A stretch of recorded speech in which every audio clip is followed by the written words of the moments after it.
Chapter 619. June 15th, Lanyan City, Re-establishment Ceremony. The periphery of the Zetian Palace was officially opened to the commoners, so much so that it was almost overcrowded.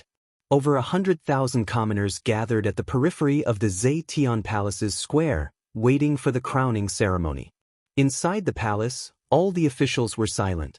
The throne was empty, the divine weapon was not wielded by anyone, and the two kings, Feng Jixing and Qin Yan, were only holding their weapons and standing at the foot of the throne. Xiang Yu, Zhen Yifan, Su Yu, and the others had grave expressions.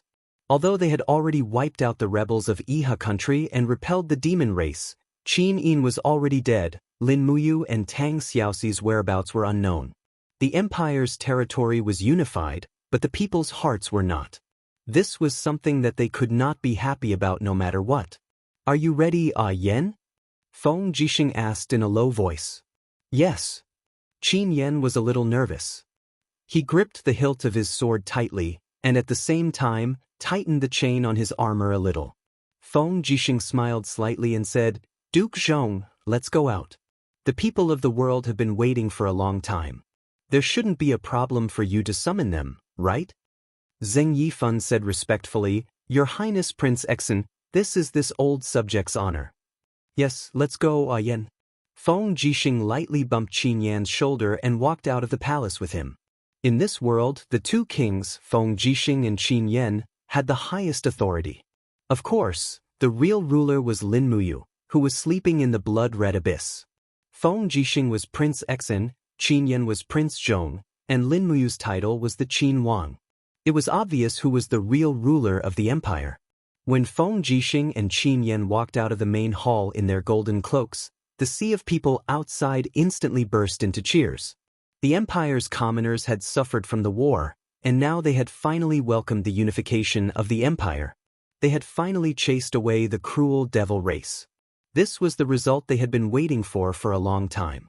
After the two kings, Xiang Yu, Luo Exen, Wei Chou, and the others followed one by one. When the group of ministers came to the altar outside the palace, Zheng Yifan, wearing a purple robe and holding a golden imperial edict, came to the front. He raised the imperial edict, and imbued his voice with the power of the holy domain. He said loudly, "By the emperor's decree." Immediately, the tens of thousands of imperial guards outside the palace knelt down, and the civilians in the distance also knelt down.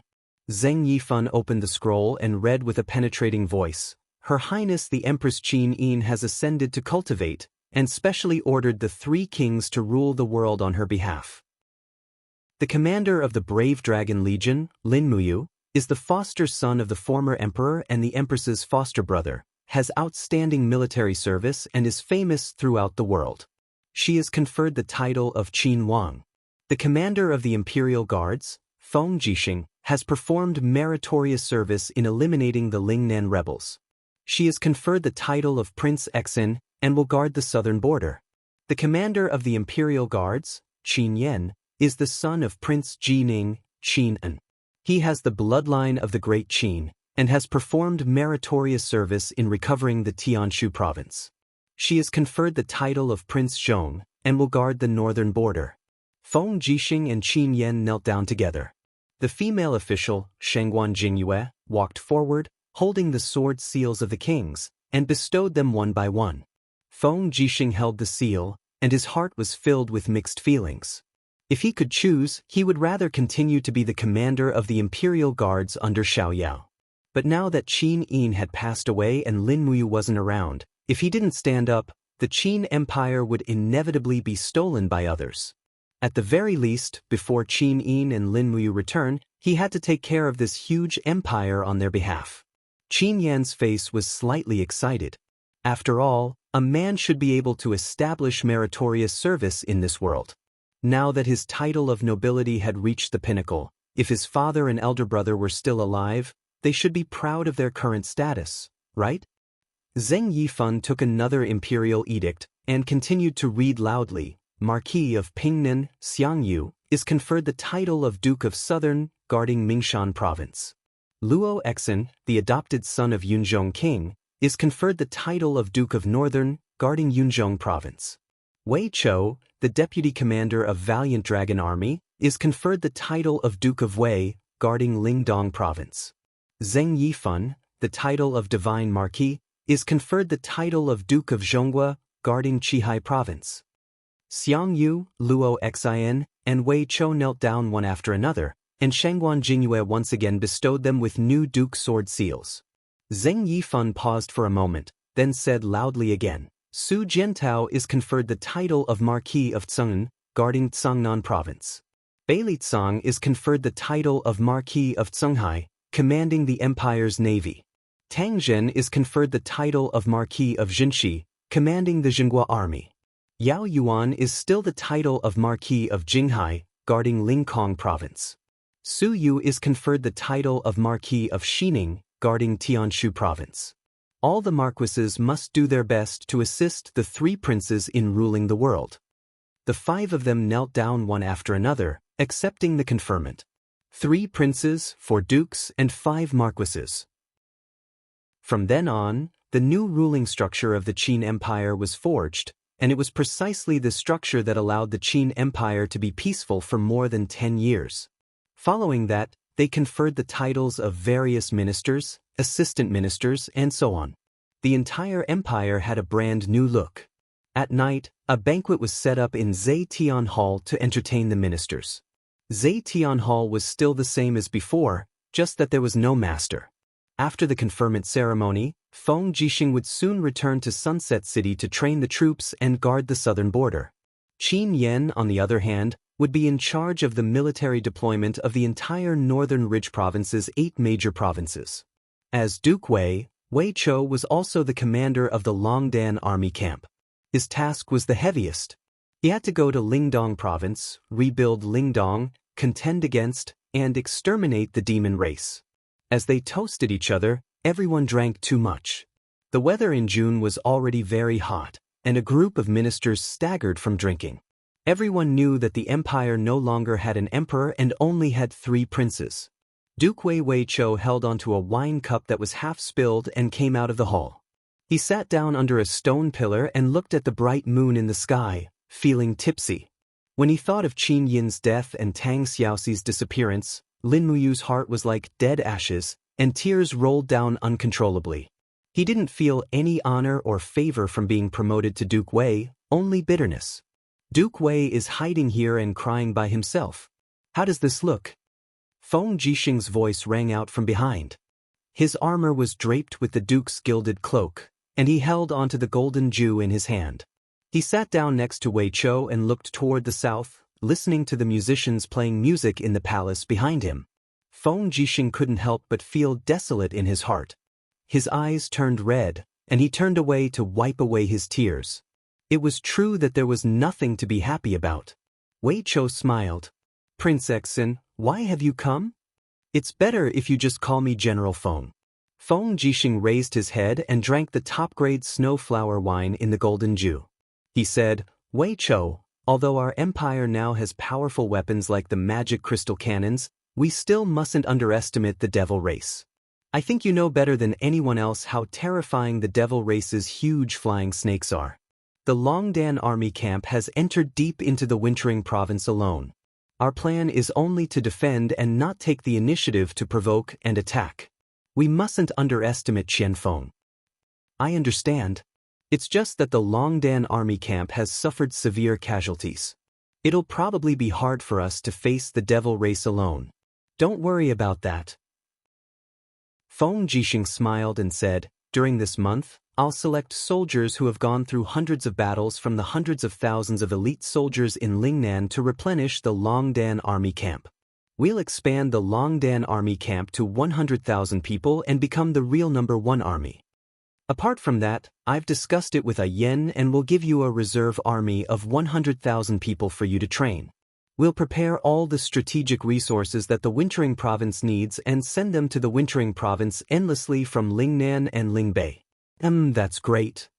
Feng Jixing patted his shoulder and smiled. Wei Chou, you're able to become the commander-in-chief of an army of 200,000 at such a young age. You have a great future ahead of you. Make good use of this rare opportunity. However, Wei Chou felt a little sad and said, I'd rather continue to be that general under the Lord Commander. People have to grow.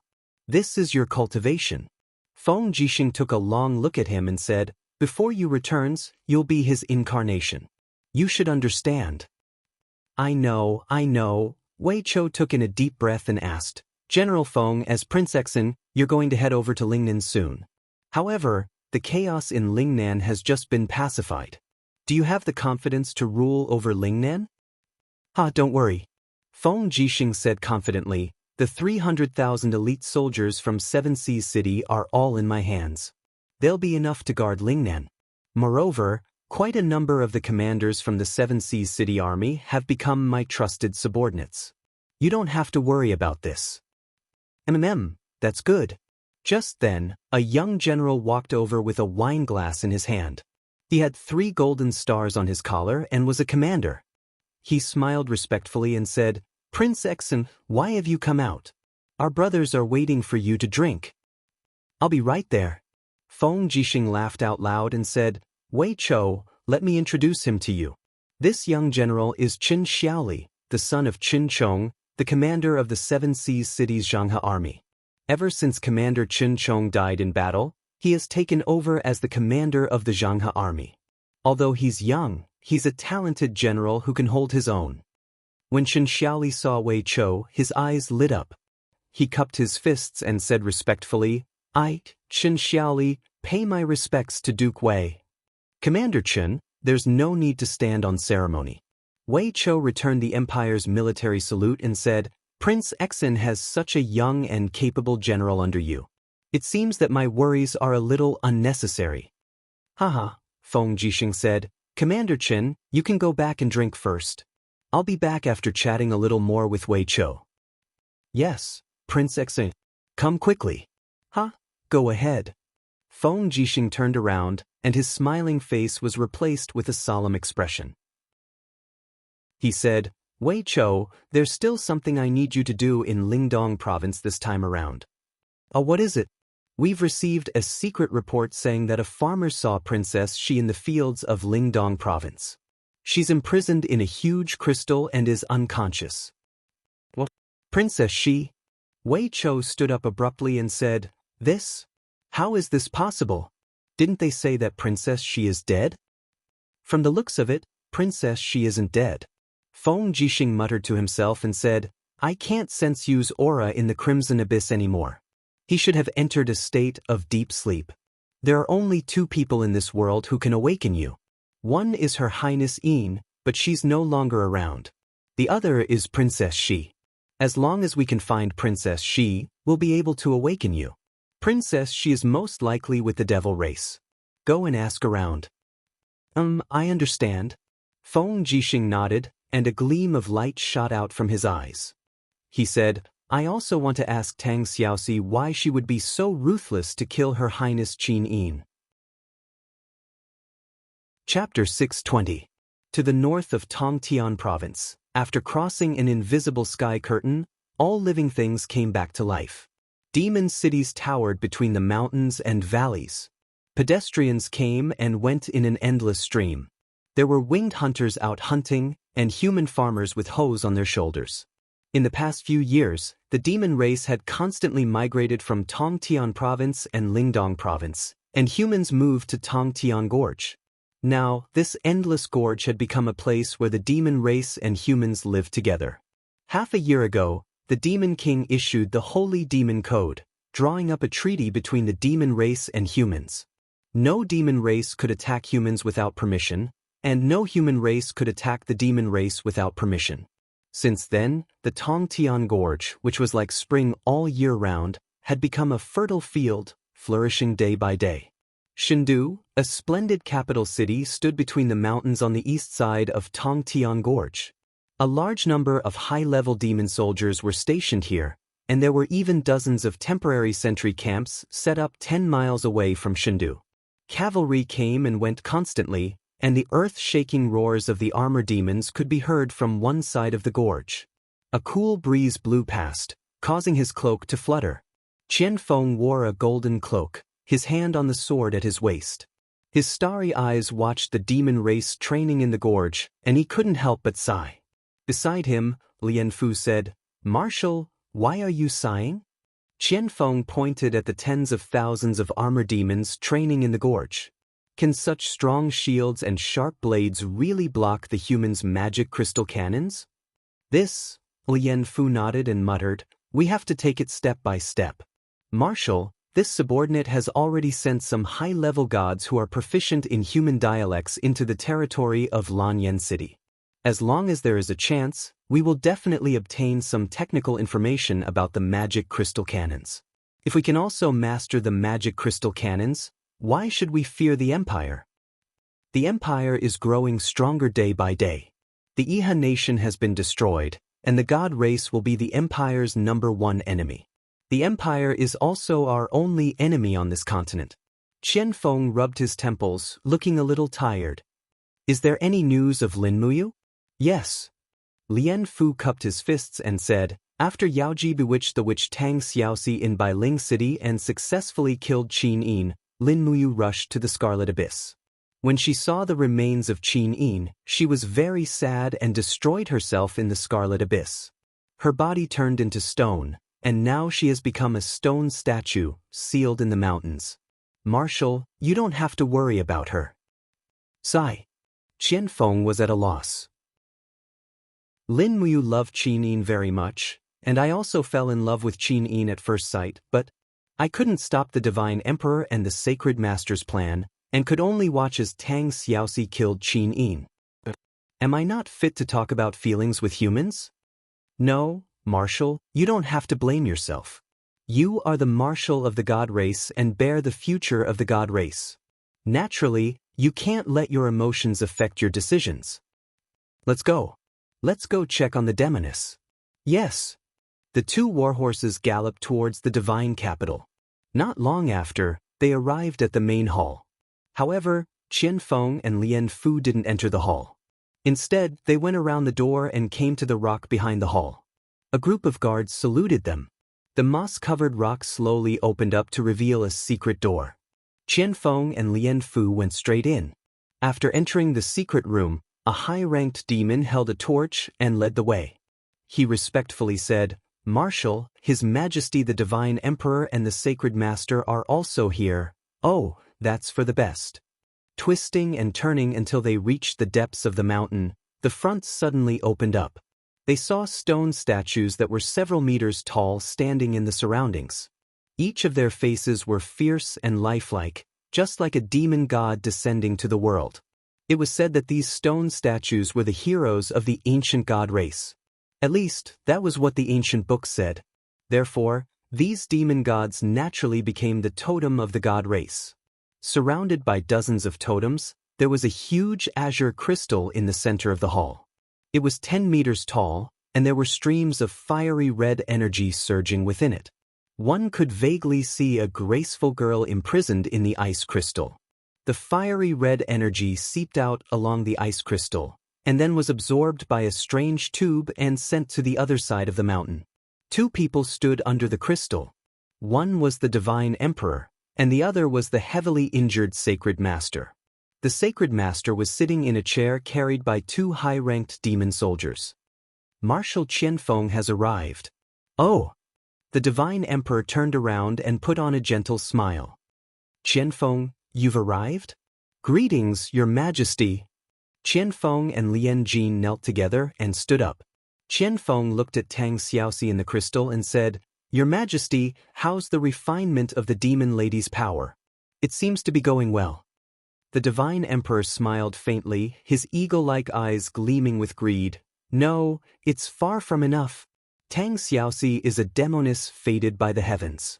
The demonic energy in her body is endless, and only this kind of demonic energy can continue to nourish the demonic energy in the insectoid hive, allowing it to incubate the savage beasts from the other dimension for us.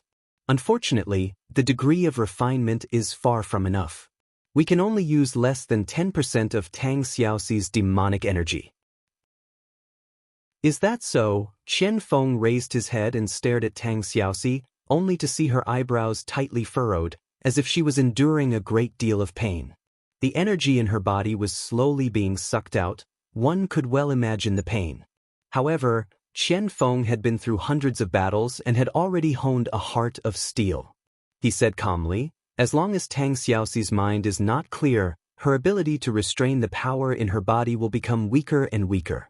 This powerful demonic power will definitely be used by us. The Divine Emperor nodded. Sacred Master, how's the mind manipulation art?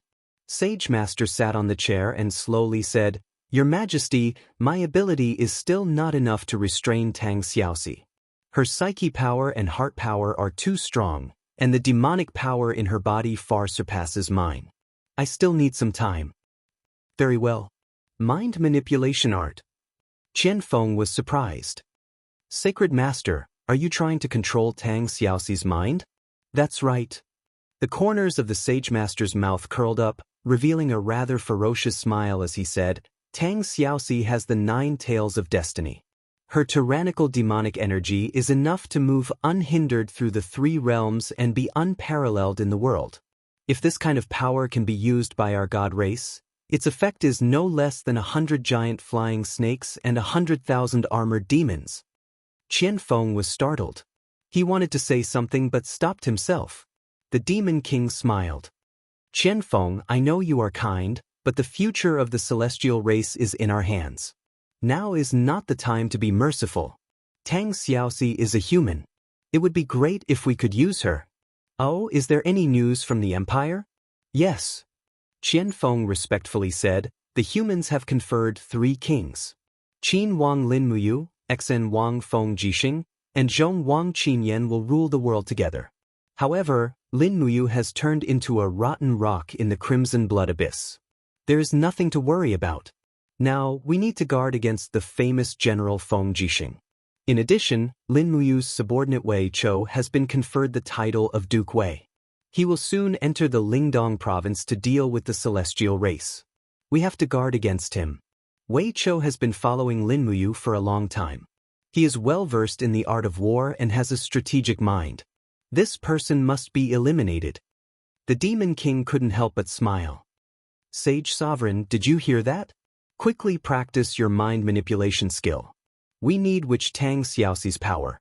Once she is used by the celestial race, her first mission is to head to the Lingdong province and kill Duke Wei Chou in front of everyone. This will chill the morale of the empire and cause us to collapse.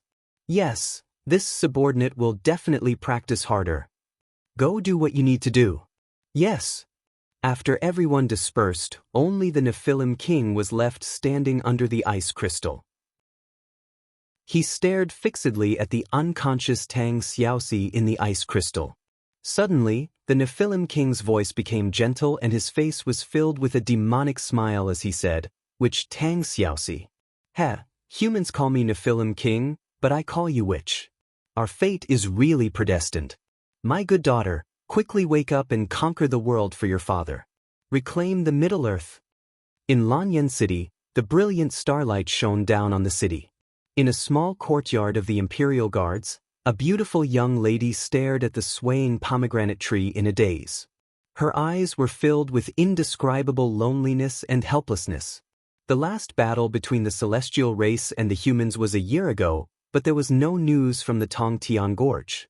It was as if they had forgotten about her. Your Highness Ning, Prince Xen Feng Jixing has come to visit, a maid said at the side. All right, General Feng, please come to the hall for a chat. Feng Jixing wasn't the only one who came. Duke Wei Chou, Citizen, Sidu Shui, Feng Shi, Su Yu, and the others were also there. General Feng, is there news of my father? Feng Ning asked hopefully. Feng Jixing cupped his fists and said, Please forgive me, Your Highness Ning. This time around, I'm not here to send you to the Tongtian Gorge. Instead, I'm here to send you to the Lingdong province's Winterfrost City. Oh, Winterfrost City? Feng Ning was stunned. Why are you sending me to Winterfrost City? Because Winterfrost City is closer to the Immortals' capital. Wei Chou smiled faintly. We're worried that Your Highness is homesick. Therefore, Wei Chou will personally escort Your Highness Ning to Winterfrost City. This way, it'll be more convenient for you to travel to and from the Tongtian Gorge. Perhaps Your Highness Ning will even be able to see your father, whom you've been thinking about day and night. Feng Ning instantly felt a chill in her heart. Although she was young and inexperienced, she had been imprisoned in Lanyan City for 3 years. How could she not know what kind of mutual deception was? Now that Feng Jixing and Wei Chou had said this, Feng Ning immediately understood. She was only going to Winterfrost City as bait. Once the devil race learned that she was in Winterfrost City, they would definitely send an army to attack. Then, the devil race would definitely be greeted by countless magic crystal cannons in the Longdan army camp. This was not a caring and considerate act, but a vicious plan to destroy the devil race. No, I'm used to life in Lanyan City. I don't want to leave anymore, Feng Ning said. That's not up to your highness. Feng Jixing slowly stood up and said, we'll set off tomorrow morning. Your highness Ning will follow Duke Wei and the army to Winterfrost City. Everyone cupped their fists and Feng Ning could only smile bitterly. Then, where is Commander Yu? She suddenly asked. Chapter 621. Howl. In the Crimson Abyss, a dragon's howl came from a crack in the rocks deep within the mountain. The space was slowly torn open, and Acatosaurus poked its head out. Its claws quickly scratched at the edge of the crack, widening the crack. Then it curled up its body and moved out. It was dark inside the mountain. There was not much space to begin with, and its arrival made the place even more crowded. Howl! Another soft howl sounded. Catosaurus coiled its body and hugged a stone statue in its arms. The statue was in the posture of a fist landing on the ground. It was the same posture that Lin Muyu was in when she was in a deep sleep. The Catosaurus sensed the connection between their souls and rubbed its head intimately against the stone. However, the stone was cold and did not respond at all. As if it felt that the place was too crowded, Acatosaurus suddenly waved its claws, turning the rocks into gravel and throwing them into the space crack behind it. It wanted to create a spacious living environment for its master. Perhaps, in this world, only Acatosaurus thought that Lin Muyu, who had turned into stone, was still alive. Howl! After digging out a tunnel that was several meters long, Acatosaurus cried out to its master happily, but Lin Muyu still did not respond. Acatosaurus was not discouraged and continued to dig. Soon, the tunnel extended all the way up to the base of the mountain. It was nearly 100 meters long. Acatosaurus happily dug a hole, twisting its body like a loach that had finally entered the mud after many months. Pieces of gravel fell and hit the poor stone that Lin Muyu had turned into. Finally, when Acatosaurus dug out the tunnel, the night sky shone a ray of starlight on the stone that Lin Muyu had turned into. Suddenly, a stream of astral power surged out of the stone, as if responding to the stars in the sky. Howl! Acatosaurus returned to its master's side, coiled its body around its master's body, and fell into a deep sleep. Half a month later, in the northeastern region of the High Sky Province, Sunji Mountain, galloping sounds of horses' hooves could be heard, and the Prince Exan army's war flag fluttered in the wind. This was the final battle between the Empire and the Iha country on land. Feng Jixing had personally led 200,000 elite troops here, and in the mountains were the troops left behind by the Iha country. Qin Huan was leading several 10,000 elite troops. Qin Huan had been waiting for his father's orders all this while. It was a pity that Qin Yi had already been defeated and had fled to the sea. How could he still care about this son of his? The Sun Halberd Mountain was a mountain range that was 20 li long. The mountain paths were winding and dangerous, making it easy to defend and difficult to attack. The war flags of the Iha Empire fluttered all over the mountain, and from the looks of it, there seemed to be 100,000 soldiers at the foot of the mountain. Feng Jixing gripped his wind cutter and urged his horse to run around the foot of the mountain. His gaze was fixed on every angle and terrain of the mountain. Behind him, Zhang Wei, Chen Xiaoli, Luo Yu and the rest followed closely behind. "Sir, do you understand?" Zhang Wei asked. "I understand." "Then when do we attack the mountain?" "There's no hurry to attack the mountain," Feng Jixing said calmly. "Qin Huan's men have been guarding this place for 1 year, and there shouldn't be much rations left. Pass down my orders to surround the Sun Halberd Mountain and cut off the water source." In less than half a month, Qin Huan will definitely lead his army down the mountain. When that time comes, we'll just have to greet them with the magic crystal cannons. On the Sun Halberd Mountain, Qin Huan was also leading a group of subordinates on a patrol. He looked at the Empire's camp from afar, and the more he looked, the colder his heart became. Qin Huan and the others knew that this time around, Feng Jixing's main forces had come personally. They weren't the motley crew that the Empire's officials had sent to suppress the bandits. The Empire had been busy attacking Long Qianlin and Ding Shi's armies and had neglected Qin Huan's remaining troops. Now that Feng Jixing had finally taken the time to personally come and annihilate them. "It's over," Qin Huan mumbled. "Your Highness." An old general cupped his fists and said, "The troops Feng Jixing is leading have at least 200,000 men, but they've come from afar and are all exhausted. I heard that the Empire has set the national policy of 3 kings ruling the world in Lanyan City. As Prince Xian, Feng Jixing has always been the #1 person in the Empire after Lin Muyu's disappearance. This time around he'll definitely be a proud soldier. Why don't you pass down the order for the 3 armies to get ready? Once the sky turns dark, we'll charge down from the high ground and catch them off guard. We'll charge out of the encirclement with our valuables, seize the transport ships along the coast of Linghan City, and head to the dragon-shaped island to meet up with the great commander. What do you think?" Qin Huan took a deep breath. His face was full of confusion as he said, "Old General, don't you know our situation? Ever since we separated from our father a year ago, we haven't had any reinforcements. We've also been lacking in rations, medicine, water, and so on. In this year, more than 20,000 people have died of illness, and there are tens of thousands of deserters. Now, we only have less than 50,000 men in our hands. We've also consumed more than half of our warhorses, leaving us with less than 20,000. The army that fought against Yao Yuan half a year ago had also almost used up all the embryos of the Heavenly Book. How are we going to fight against Feng Jixing's elite troops now?" But the old general pondered and said, "If we don't try to fight, I'm afraid we won't even have a chance to survive. Feng Jixing is much more powerful than we imagined. He'll definitely cut off our water supply and force us to fight with thirst. By then, we'll definitely be defeated. We might even end up being annihilated." "Please don't worry, Your Highness," another captaincy said in a low voice. "We still have a chance of survival if we fight our way out of the encirclement.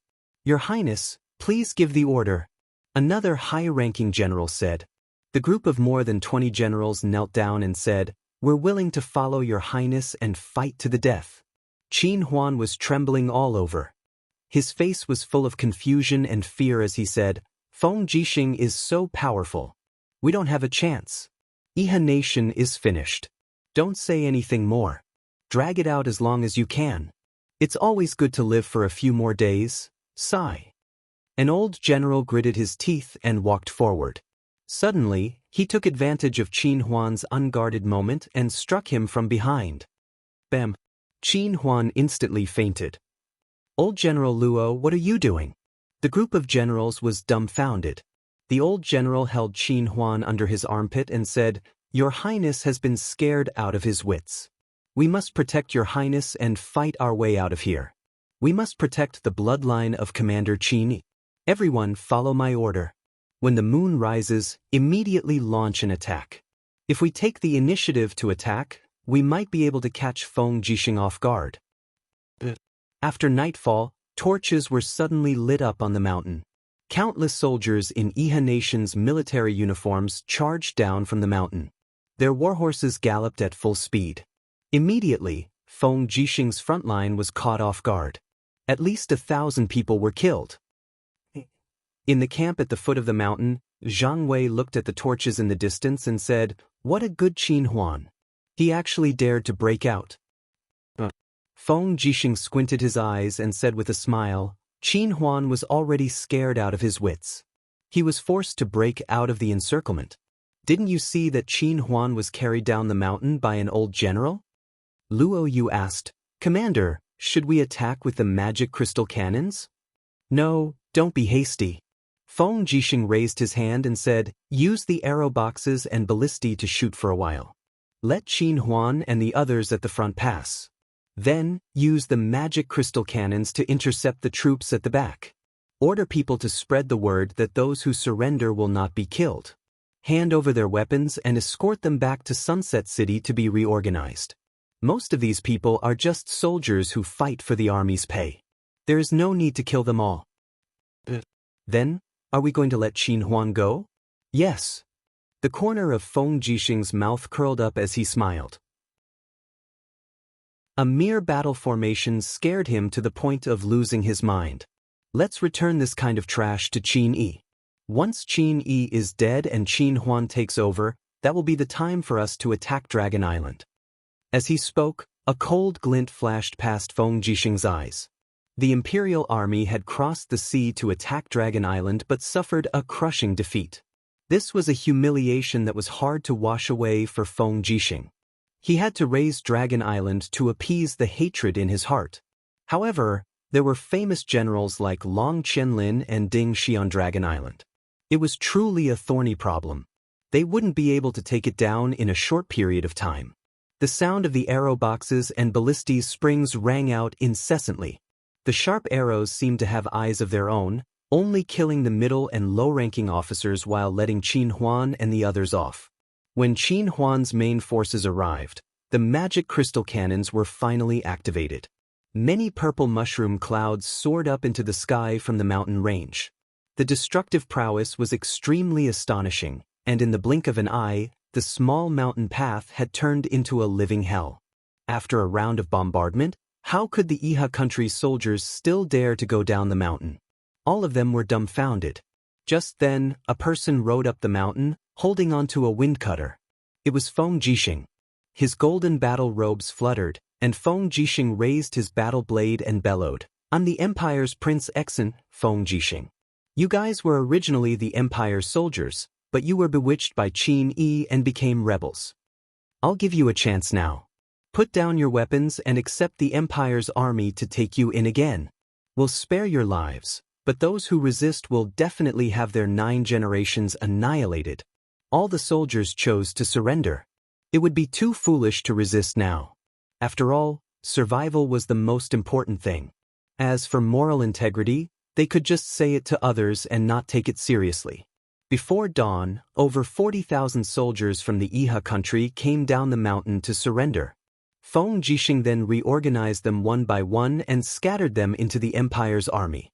With that, the Iha country's influence had officially withdrawn from the stage of the continent's struggle for hegemony.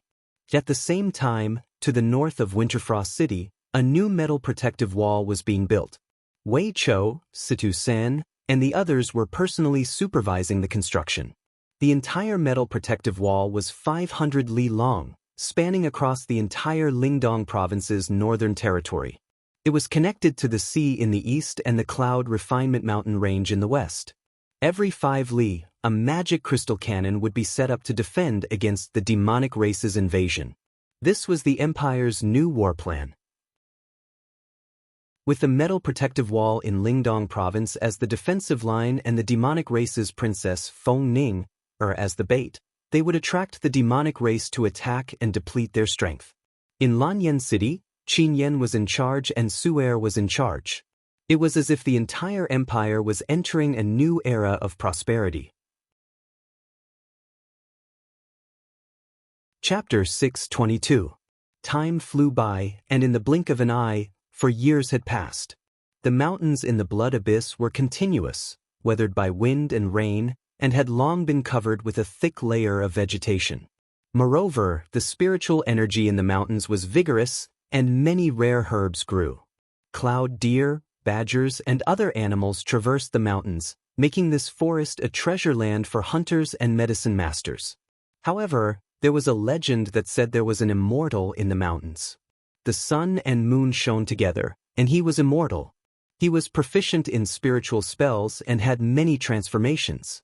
However, no one had ever seen such an immortal. It was the rainy season again. Rainwater dripped down into the forest and flowed along the green leaves into the grass, moistening the soil. On the cliff between the mountains, A figure could be faintly seen climbing up the cliff.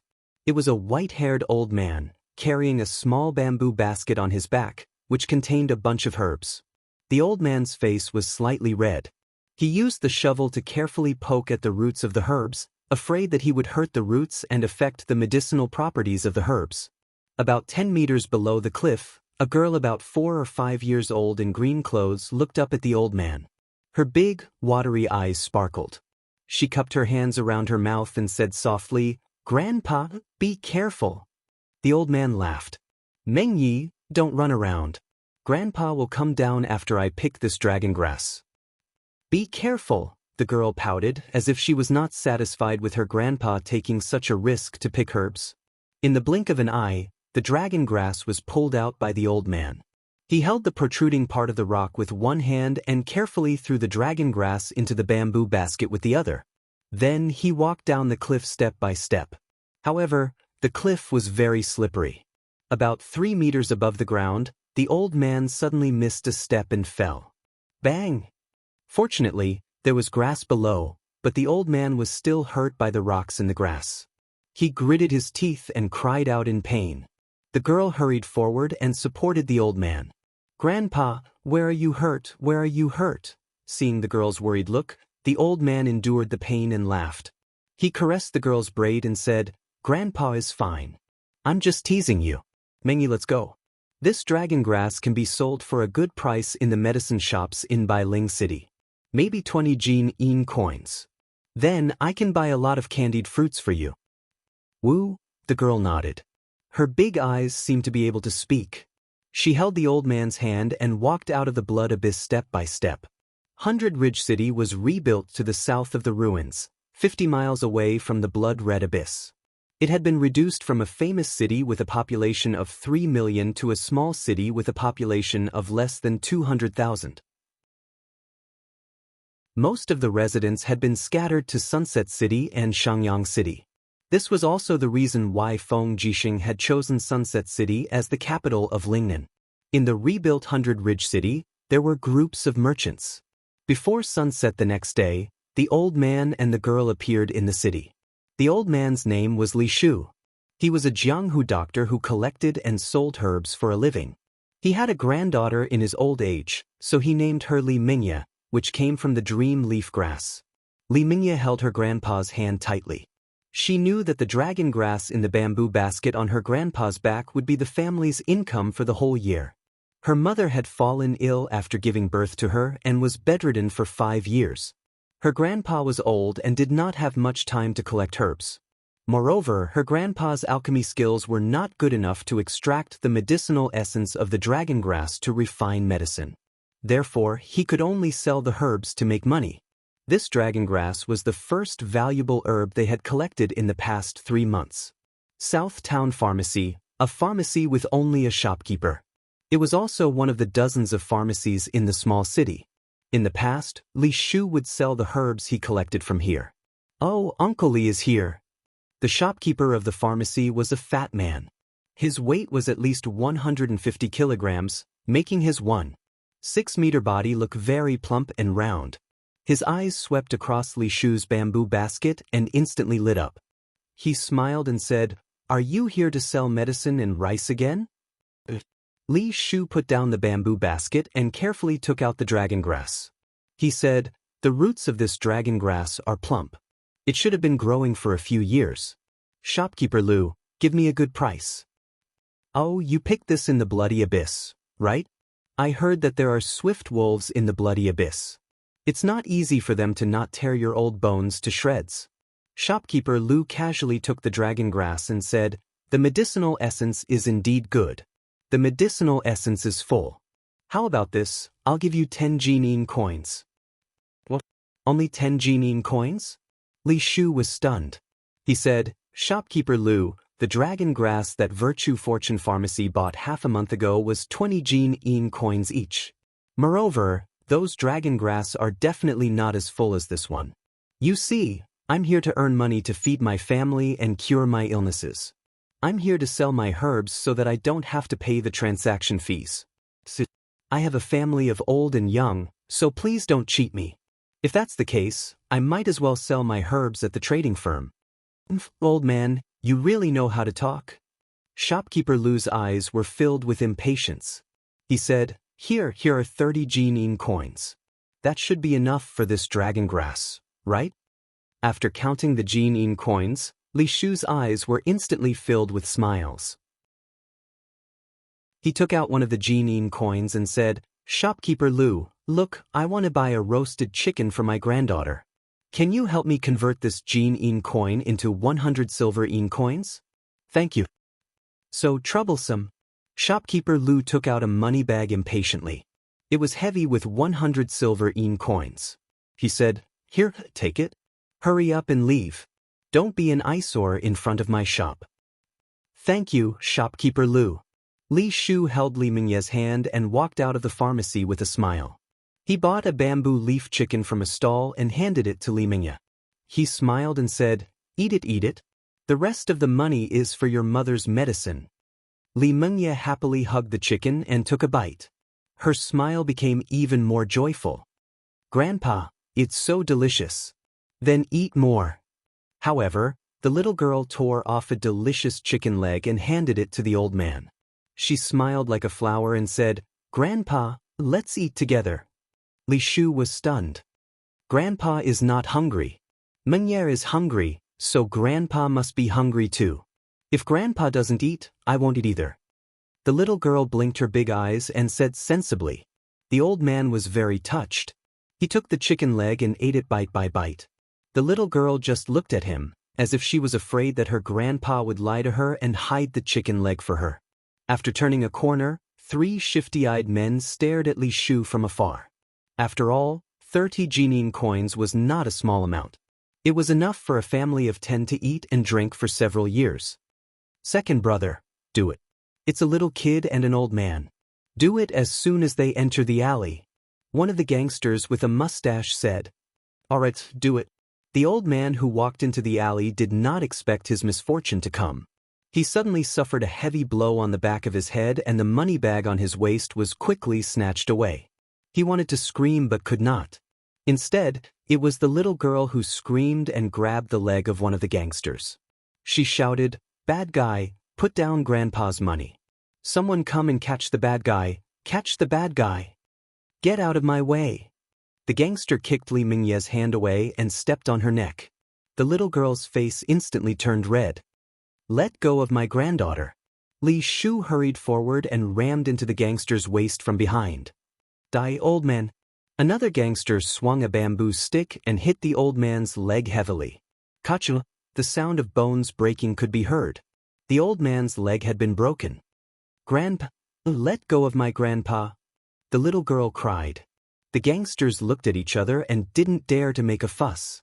One of them pointed at Li Shu and said, If you King dare to say anything, I'll kill you. We're from the Heaven Book League. The Heavenly Book League was an external organization of the Northern Qi Mansion in Bailing City. It was responsible for reselling the heavenly books written by the Northern Qi Mansion to mercenaries and bandits. It was the largest gang in Bailing City. When the gangsters left, the old man looked depressed. The money he had worked hard for months was gone just like that. Li Mingye hurriedly helped her grandpa up and cried, Grandpa, are you okay? Grandpa is fine. Mingye, don't cry. The old man wiped the little girl's tears and looked into the distance, trembling. The Heavenly Book League was not something he could afford to offend. Even if he reported this to the government, it would be of no use. He struggled to stand up with the help of a wooden stick and said, Mia, let's go. Let's go home, let's go home. Sob, sob, Grandpa. The little girl's face was full of tears. Looking at her grandpa, she felt an indescribable heartache. Boss, how much is the bone healing medicine? 2 days later, a young voice came from a small town in the southwest of Bailing City. Li Mingye held a pile of silver coins in her hands and asked timidly with her eyes wide open. The superior bone healing medicine costs 2 gold coins. Little girl, your dozen silver coins are not even enough to fill the gaps between my teeth. Go, don't hinder our business. Boss, my grandpa is bedridden and needs medicine. Please do me a favor. Go away, we are a pharmacy, not a charity. Go away, don't hinder our business. If you want medicine that doesn't cost money, go into the mountains to pick herbs and grind them. Li Mingye's eyes were filled with tears of grievance. She turned to look in the direction of the Crimson Abyss and suddenly seemed to have made up her mind. In the Crimson Abyss, there were many mountains. In the depths of the mountains, in a pitch-black cave, starlight lingered around a stone statue. Suddenly, with a pa-cha sound, the rock where the stone statue's finger was cracked open. Starlight flowed, and a powerful finger slowly stretched out. With a pa-pa-pa sound, the rock that covered the stone statue's body cracked one after another. This young man who had slept in the rock for 4 years finally woke up. His face was covered with a beard, but his clear eyes revealed a deep sense of confusion. Who am I? Where am I? Chapter 623. Over the past 4 years, the demons had sent troops to attack the iron defense wall of the Empire in the north of Winterfrost City 7 times, but they were all defeated by the power of the magic crystal cannons. The magic crystal cannons were like a nightmare for the demons, stopping them from advancing. They were suppressed by Wei Chao's army in Tongtian province, unable to advance even half a step south. The wind in May blew the heat waves from the grassland into the fertile fields. A continuous iron defense wall connected the east and the west. On top of the defense wall, a group of generals wearing the armor of senior officers of the empire were facing the north, gazing in the direction of Tongtian province. It had been 4 years. Wei Chao's handsome face, which seemed to have been carved by wind and frost, showed a resolute contour. His eyes were a little confused as he said, "This attack has lasted for a month. I don't know when Qianfeng will attack the iron defense wall again, and how many times we can resist." Sigh. On the side, Citizen still maintained his youthful appearance. He had stepped into the sanctuary realm 3 years ago, and his appearance was forever unchanged.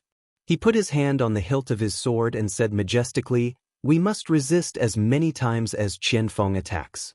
The empire is in the stage of recuperation. Every province is being farmed, and there is no extra military force for us to replenish. We can only rely on ourselves." Wei Chou nodded and suddenly asked, "How is the situation in the Bloody Abyss?" "There is still no news from His Highness Yu. The Bloody Abyss has now become a continuous range of mountains and jungles for dozens of miles. Many hunters and herbalists have entered the Bloody Abyss, and we can't guard it at all. Therefore, I only send a legion of 1,000 to guard the Bloody Abyss every month. That's the only way. I really hope that His Highness can wake up soon." A flash of light flashed across Wei Chao's eyes. He said, "I always feel that Qianfeng's attacks in the past year are just a feint. He must be planning something. Qianfeng is sinister and cunning. We must be more vigilant." "Any news from Lanyan City?" "There's no news. We have been supplied with rations and equipment on time every month. Don't worry, Duke Wei. His Highness Qin Yan is personally supervising the rations, so there won't be any mistakes." Sidu Shui said respectfully. "That's good." Wei Chou looked back at Winterfrost City, which stood not far away, and said, "Winterfrost City is the heart of Winter Ridge Province. Continue to strengthen the walls and fortifications of Winterfrost City. If the steel walls can't stop the demons, we can only defend Winterfrost City." As the warm wind blew past, the capes of the generals of the Dragon's Courage Legion fluttered in the wind. Soldiers with bright swords and armor stood on the wall. Today, the Longdan army camp had expanded to 200,000 people, and it was worthy of being the strongest army in the empire. When Lin Muyu founded the Longdan army camp, she probably never thought that the Longdan army camp would be so powerful. Lanyan City, Sacred Temple. The star-picking finger emphasizes on both offense and defense. One finger to attack, and the other to defend. The starlight protects the body, and the enemy is invisible. A crisp voice described the profound meaning of the star-picking finger in the hall of the Sacred Temple's trial hall. It was none other than Chu Yao, who was wearing the robes of the Spirit Medicine Department's Great Deacon. Chu Yao was currently 33 years old, but she had mastered the 7th level of the star-picking finger 3 years ago. After she stepped into the sacred domain, her beauty was forever preserved, and she still looked like a 23 or 24-year-old teenager. A group of Gold Star and Silver Star instructors and sparring partners nodded their heads, listening to Chu Yao's words. At the side, the aged Guyang held the scroll in his trembling hands and said with a smile, "Someone, prepare some tea for great Deacon Chu Yao. Yao, it's been hard on you. If it wasn't for you, I really don't know who else in the sacred temple is capable." Chu Yao smiled. Grandpa Guyang is too polite.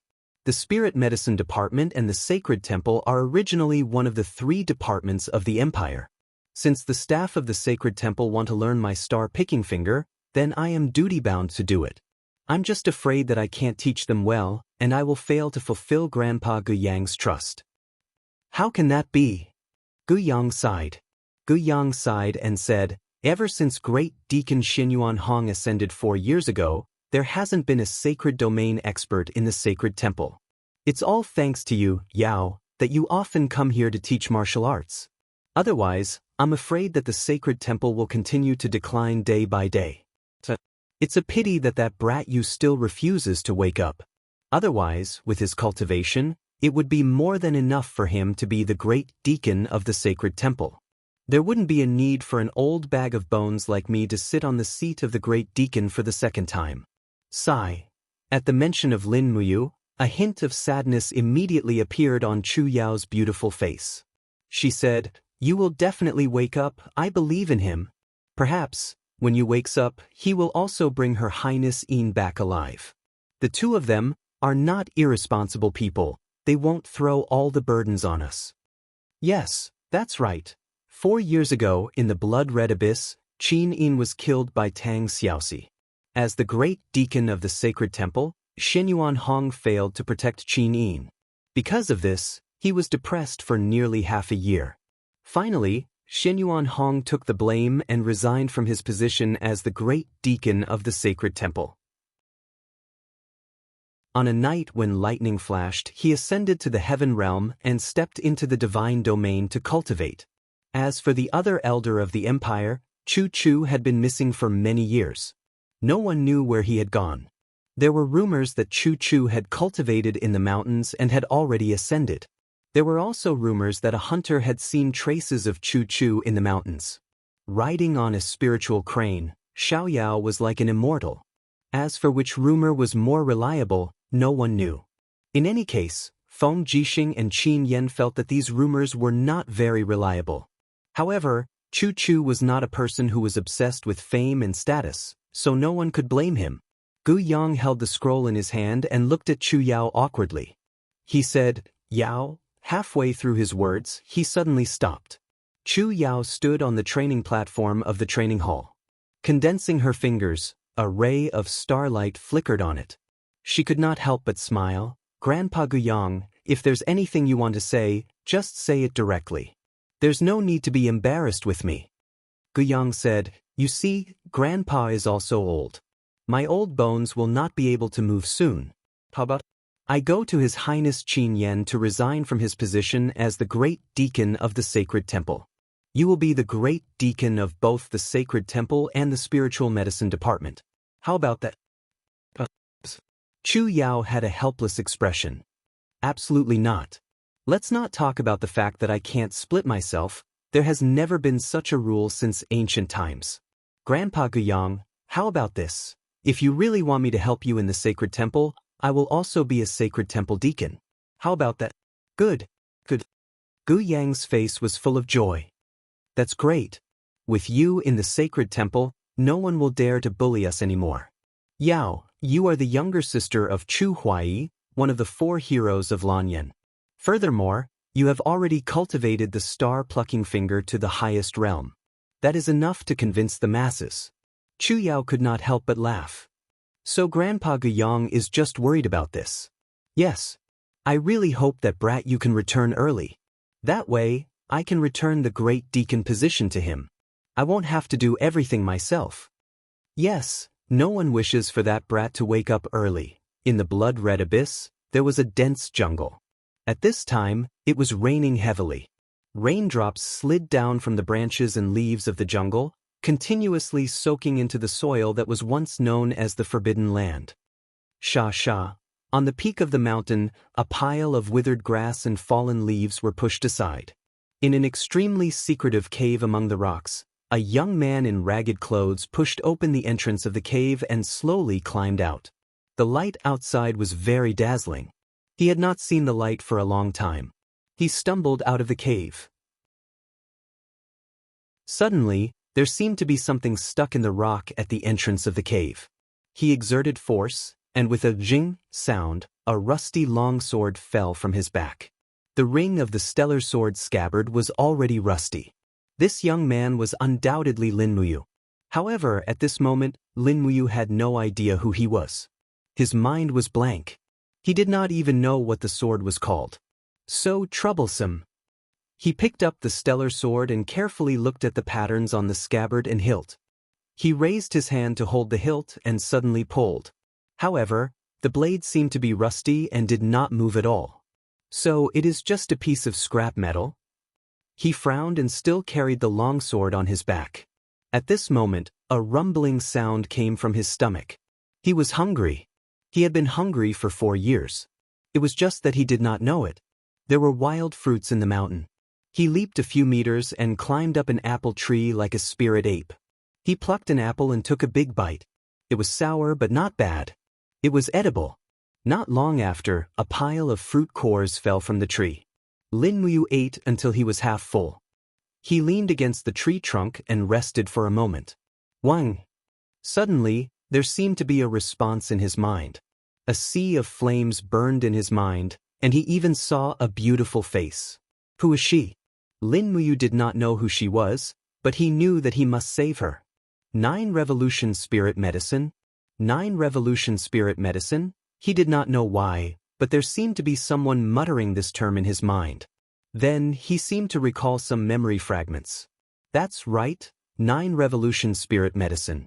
The Heaven's Heart Grass and Soul Returning Grass were refined according to the ratio of 9 to 1. It could revive the dead. Heaven's Heart Grass. Heaven's Heart Grass. He did not know who he wanted to save, nor did he know who he was. However, he knew that if he could find the Heaven's Heart Grass and refine the 9 Revolution Spirit Medicine, he might be able to find the answer he wanted. He jumped down from the tree and landed in the forest after a few jumps. Lin Muyu looked around, looking for the legendary Heaven's Heart Grass. However, Heaven's Heart Grass was a level 10 medicine. It was not easy to find it. When the heavy rain was about to stop, a new traveler came to the jungle. It was a girl with a bamboo stick in her hand. She had worn out her straw sandals and her toes were pierced by sharp rocks. She was bleeding, but she couldn't care less. Her little heart was filled with her grandpa's seriously injured appearance. She had to find the spirit stone grass that could heal bones. Chapter 624. When night fell, the mountain wind was exceptionally cold. Xianxia was only wearing a thin layer of clothing. She did not know what the mystic stone grass looked like, only that it emitted a refreshing fragrance. Thus, Xianxia used the bamboo stick to walk through the increasingly dark forest, desperately sniffing with her nose. As the night grew darker, Xianxia shivered from the cold.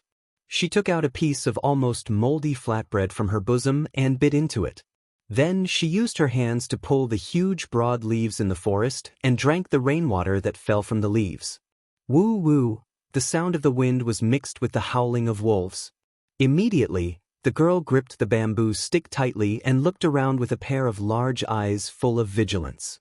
After a while, only a wild rabbit scurried through the forest. Forget it, why don't I look for it tomorrow morning? Xianxia bent down and sat under a large tree, hugging her knees. She was so tired that she was about to faint, and in the blink of an eye, she fell asleep.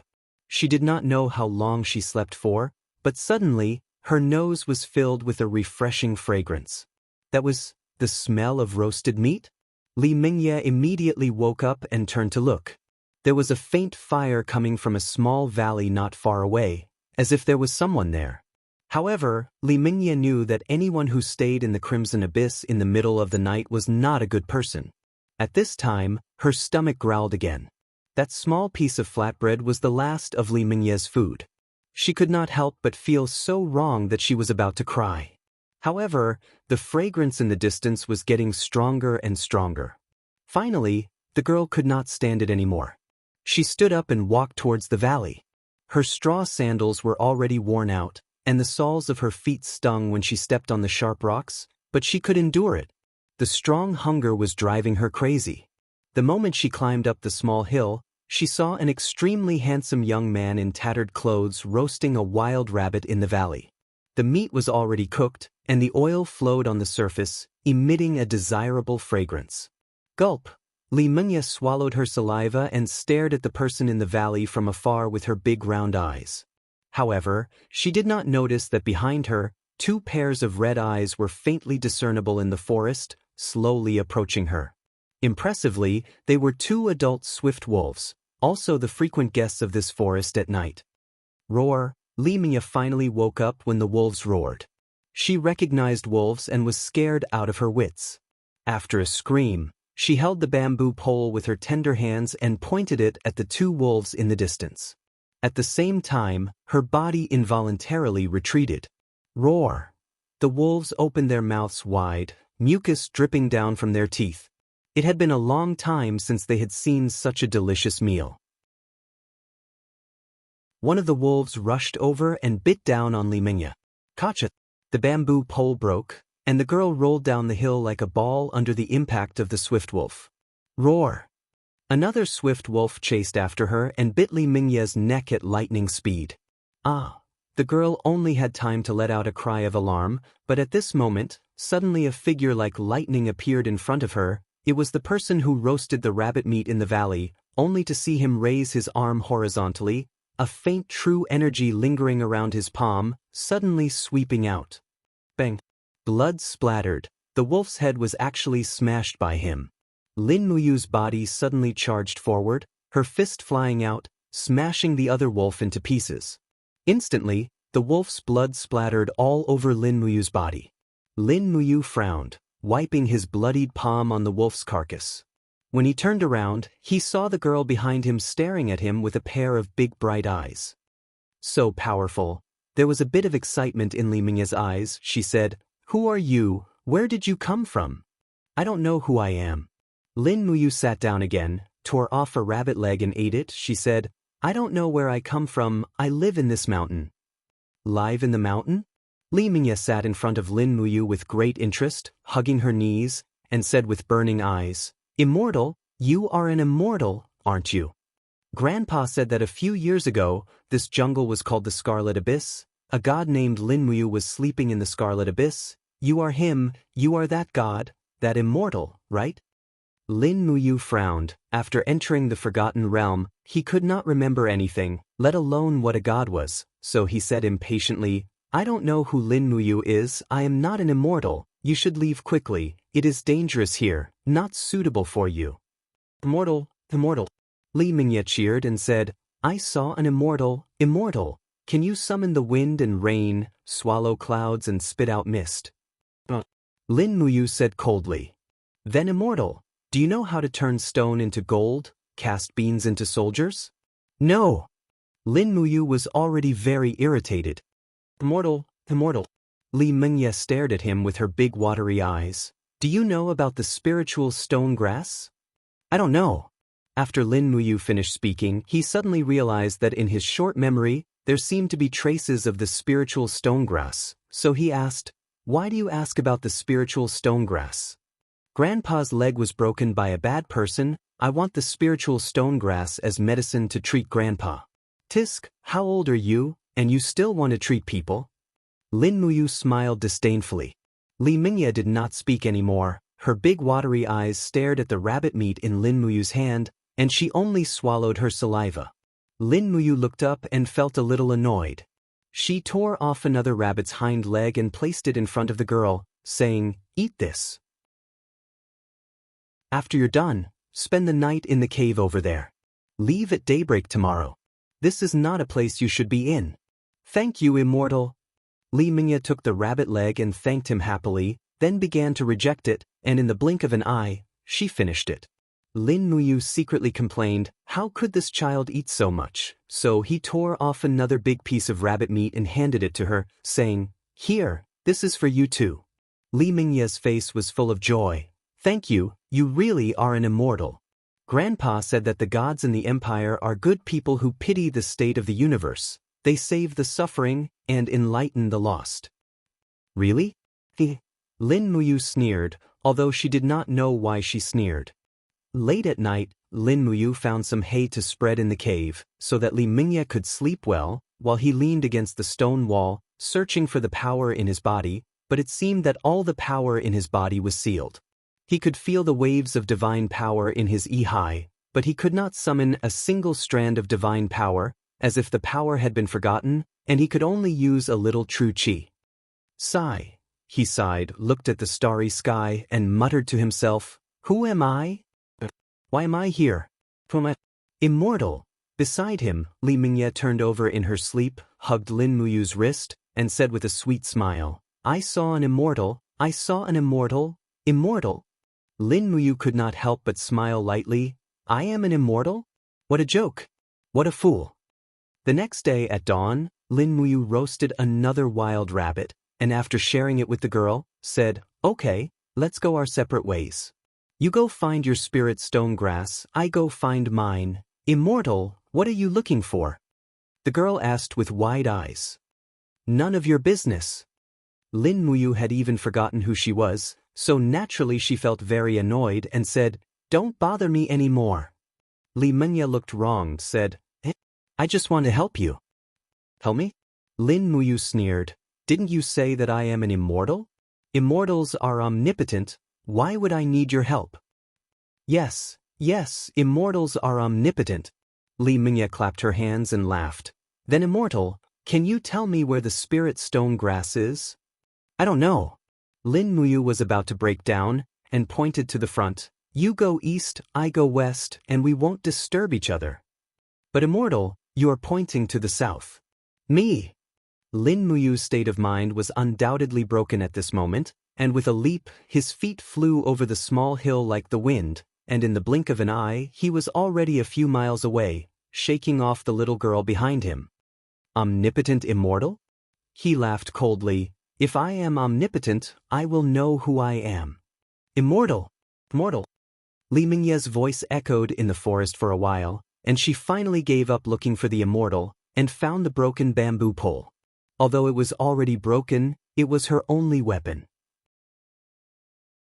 Grandpa said that there were many snakes in the mountains, and she still needed to rely on the bamboo pole to fight them. The girl's straw sandals were completely worn out, so she simply took them off and climbed the mountain rocks barefoot. Spirit stone grass was said to be a type of herb that grew in the cracks of the rocks, and it absorbed the essence of heaven and earth to grow. Moreover, there were so many people who went into the mountains to collect herbs, so if she wanted to find the spirit stone grass, she had to go to the more dangerous mountains. Until noon, the girl was already halfway up the mountain, in a place where there were few people. Ha! Li Mingya suddenly exclaimed. She saw a short pine tree in front of her, and there was a nearly 2 meters long snake coiled around it, blocking her way. Go away, big snake. She used the bamboo pole to slap it with all her might, and the snake was not poisonous, so it was actually scared and slithered away with its tail between its legs. Umph! The girl put her hands on her waist, like a little general who had returned victorious. She walked forward and used the bamboo pole to push aside the branches and leaves of the pine tree. Impressively, she saw a fiery red herb growing in the cracks of the rocks and under the pine tree. At the end of the herb, there were small red beads, which were as round as a heart. Oh, what is this? Perhaps it's very valuable. The girl cheerfully uprooted the herb, wrapped it in a cloth, and tied it around her waist. She continued forward, looking for the spirit stone grass. The next day, Li Mingya went down the mountain, but she did not find the spirit stone grass. She only found the fiery red herb on her waist, which was as clear as jade. The herb could not be dried for too long, or else its medicinal properties would evaporate, so she had to go back early to let someone see what kind of herb it was, and whether it was valuable. Chapter 625. Around noon, the sun hung high in the sky above the blood abyss. Amidst the mountains, a group of people was moving slowly. Some of them were wearing armor, while others were wearing embroidered robes. However, each of them was riding a fine horse. The empire had been at war for close to 10 years, and horses had long become a rarity. Moreover, these very fine horses were even rarer. This group of people was clearly either rich or noble. There were more than 20 of them, and they were meandering through the mountains. In the crowd, a warrior with a sword hanging from his waist was stroking his beard. His eyes were gleaming, and it was clear that his cultivation was not low. This person was called Northern Qi Hong, and he was one of the retainers of the Northern Qi Prefecture in Bailing City. He was at the first level of the Heaven Realm, and the heavenly book at his waist was enough to prove his identity. Next to Northern Qi Hong was an old man around 70 years old. Although he was old, his face was full of vigor. He must have taken good care of himself. Huang Yuan, the #1 alchemist in Lingnan province, had the title of King of Medicine. It was said that not long ago, he had refined a 9th-level medicine. This time, the Northern Qi Prefecture had sent a group of people to protect him in the blood abyss in order to find rare herbs. Sir King of Medicine. Hong of Northern Qi smiled respectfully. If we can find the longevity grass and refine the longevity medicine for Master Ing of Northern Qi, that will be a great accomplishment. Perhaps the old man will be so happy that he will immediately bestow upon you the position of governor of a province. Huang Yuan couldn't help but laugh. Whether or not we can find it will depend on luck. But Northern Qi's Master Ing is blessed by the heavens. I believe he will definitely find the longevity grass to extend his life. Northern Qi Hong nodded. Yes, if that is the case, the master will not need to use the heavenly book of life to extend his life. That goes against the heavens. The Northern Qi government had forced Tang Lan to her death at the old site of Bailing City, but this matter had always been hidden from the world. Most of the commoners who had witnessed the calamity had already died under Tang Xiaoxi's bloody claws. After the empire was rebuilt, the Northern Qi government immediately chose to pledge loyalty to Feng Jixing. Feng Jixing also needed someone to hold down the fort in Lingnan province, so he gave the head of the Northern Qi government, Northern Qi Ing, the title of Chief Administrator of Lingnan province, and ordered him to rebuild Bailing City. If it were not for the Northern Qi government, Bailing City would probably not have reached its current scale. It would have long been a dead city. However, Feng Jixing allowed the Northern Qi Prefecture to govern Bailing City, which made the Northern Qi Prefecture even more reckless and frivolous. The Northern Qi Prefecture established the Heavenly Book League, privately bought and sold Heavenly Book weapon embryos, and deceived their superiors and subordinates. Only the heavens knew how many heartless things they had done. It was not that Feng Jixing was unaware of this, but he was busy dealing with chaos everywhere and could not find the time to deal with the Northern Qi Prefecture. The mountain path was rugged. As they walked, they suddenly saw a girl limping down the mountain path. Her feet were a bloody mess, but her little face was full of stubbornness. She continued to walk down the mountain step by step. She held half a bamboo pole in her hand, and there were tears on her face.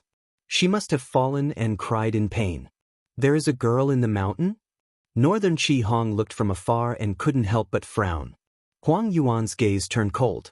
He narrowed his eyes at the cloth bag hanging from the girl's waist and said, "Sir Northern Qi, I think I have seen the herb hanging from the girl's waist in the pharmacopoeia." "Oh, what rare herb is it?" "It is heavenly heart grass, a level 10 herb." "What?" Northern Qi Hong was stunned. How is this possible? How could a mere girl have heavenly heart grass? Who knows? There are remnants of Qin Yin's divine power in the Crimson Abyss. Perhaps it was this divine power that gave birth to many rare herbs. Otherwise, why do you think so many people would flock to the Crimson Abyss? What do we do? Do we take the heavenly heart grass or not? Northern Qi Hong asked coldly. Huang Yuan's face was full of greed. Heavenly heart grass is the most precious treasure in the world. If we don't take it, someone else will. This girl is just a country girl and doesn't deserve it. Sir Northern Qi, heavenly heart grass grows in the Bloody Abyss, and the Bloody Abyss is within the borders of Bailing City. All of Bailing City belongs to the Northern Qi Prefecture. Naturally, this heavenly heart grass belongs to the Northern Qi Prefecture. We are just taking back what belongs to us. Very well. Northern Qi Hong immediately urged his horse forward. He pointed from afar and said, "Hey girl, stop right there." Li Mingye had already begun to take the grass from the thorny area, but she still couldn't escape the eyes of these people. She stood where she was in a daze. She could see that Northern Qi Hong was an official. The 2 stars on his collar were not fake. She said respectfully, "Sir, you called me for something?" "Of course. What is your name?" "Li Mingye." "Where did you steal the grass on your waist?" "I didn't steal it," Li Mingye argued. "I picked it up in the mountains." "I didn't steal it." "How dare you say you didn't steal it?" Northern Qi Hong's eyes were ferocious. "This mountain belongs to Bailing City. I am the guardian of Bailing City. This mountain is mine. You picked the grass on my mountain and you dare say you didn't steal it? Give it to me." "No." Although Li Mingye was young, she knew that the grass must be valuable. She held the heavenly heart grass and said, "This is the money for grandpa and mother's treatment. You can't take it." "How dare you!" Northern Qi Hong suddenly raised his horse whip and lashed at the air. Pa! A bloody mark immediately appeared on Li Mingye's neck. Blood seeped out, but she endured the pain without making a sound. She covered the heavenly heart grass with both hands and ran into the bushes to the side. "You dare to run?" Northern Qi Hong pulled out his steel sword. He was ready to kill. He urged his horse to give chase. Li Mingye walked barefoot. How could she outrun a warhorse? In the blink of an eye, Northern Qi Hong had caught up. "You're courting death." The steel sword fell from the sky and slashed at Li Mingye's back. If the sword fell, Li Mingye would almost certainly die. Just as the steel sword fell, a black shadow swept over from afar. Clang! The steel sword was knocked away, and the black shadow pierced into the rock behind Northern Qi Hong with a swoosh. With a buzzing sound, it was a long sword with a sheath. It was not pulled out at all, or perhaps it could not be pulled out at all. Li Mingye was so scared that her face turned pale. She turned around and saw a familiar figure. It was Lin Muyu, wrapped in animal skin. He had already taken off his rusty armor and replaced it with a newly killed animal skin. "Immortal! Immortal, save me!" The girl cried for help. "Immortal?" Northern Qi Hong could not help but laugh. "What kind of immortal are you? You're just a poor hunter." He spurred his horse forward with a shocking momentum. Lin Muyu faced him head-on, gathering the Xianxia in her arms. Just as Northern Qi Hong's sword was about to land, Lin Muyu spun around to avoid the attack. She swung her arms and landed a heavy blow on Northern Qi Hong's back. Bang! Northern Qi Hong groaned. He was in pain but not injured. Lin Muyu's Xianxia was at most at the 3rd tier of the Earth state. It would be difficult for her to hurt a heavenly realm warrior like Northern Qi Hong. But Lin Muyu took advantage of the situation and flew past. She grabbed the stellar sword with one hand and pulled it out of the rock with the scabbard. She leaped and hit Northern Qi Hong's shoulder heavily before he could turn around. Boom! The astral power burst forth. Lin Muyu's supreme divine power had been forgotten, but the sharpness of the astral tactics was still there. The power of the blade through the scabbard was still too much for Northern Qi Hong to handle, and he spat out a mouthful of blood. "For you!" Northern Qi Hong retreated on his horse and roared, "Do you know who I am? How dare you hit me?" Lin Muyu ignored him. She just looked at Li Mingye and asked, "What's wrong?" Li Mingye said pitifully, "They wanted to steal my herb." Here, Lin Muyu shivered. That herb was very familiar. It was the legendary heavenly heart herb. No wonder this person wanted to kill Li Mingye. It was the precious heavenly heart herb. "Immortal, do you know what herb this is?" "It's heavenly heart herb," Lin Muyu said lightly. "It's an herb that can bring the dead back to life. It's also the herb I'm looking for." Li Mingye smiled. "Immortal, are you looking for the heavenly heart herb to save someone?" "Save who?" "A very important friend." "Who is she?" "I don't know." Lin Muyu fell into confusion again. Then, this heavenly heart herb is for you. Li Mingye's little face was full of smiles. She was so innocent that she could not imagine the value of the heavenly heart herb. It was enough to feed her family for 10,000 years. Are you done talking? Northern Qihong's face was full of anger. If you are, shouldn't I make my move? At this time, a dozen Northern Qi mansion guards appeared behind Northern Qihong. He laughed coldly. Even a scum like you has the nerve to call yourself an immortal. How interesting. Little girl, I'll send you and your immortal to hell. And shoot. The dozen guards shot their arrows at the same time. Lin Muyu hurriedly protected Li Mingye behind her. Her stellar sword danced with its scabbard to block the arrows. She shouted, "Run! Are you waiting to be shot into porcupines?" Li Mingye's face was full of panic. She held the heavenly heart herb in her arms and ran straight into the fields. There were rocks everywhere, not suitable for war horses. She was a very smart girl. Lin Muyu quickly retreated. After a few leaps, she disappeared into the mountains, following Li Mingye. Damn it! Bastard! Seeing that the heavenly heart herb was gone, Northern Qihong was furious.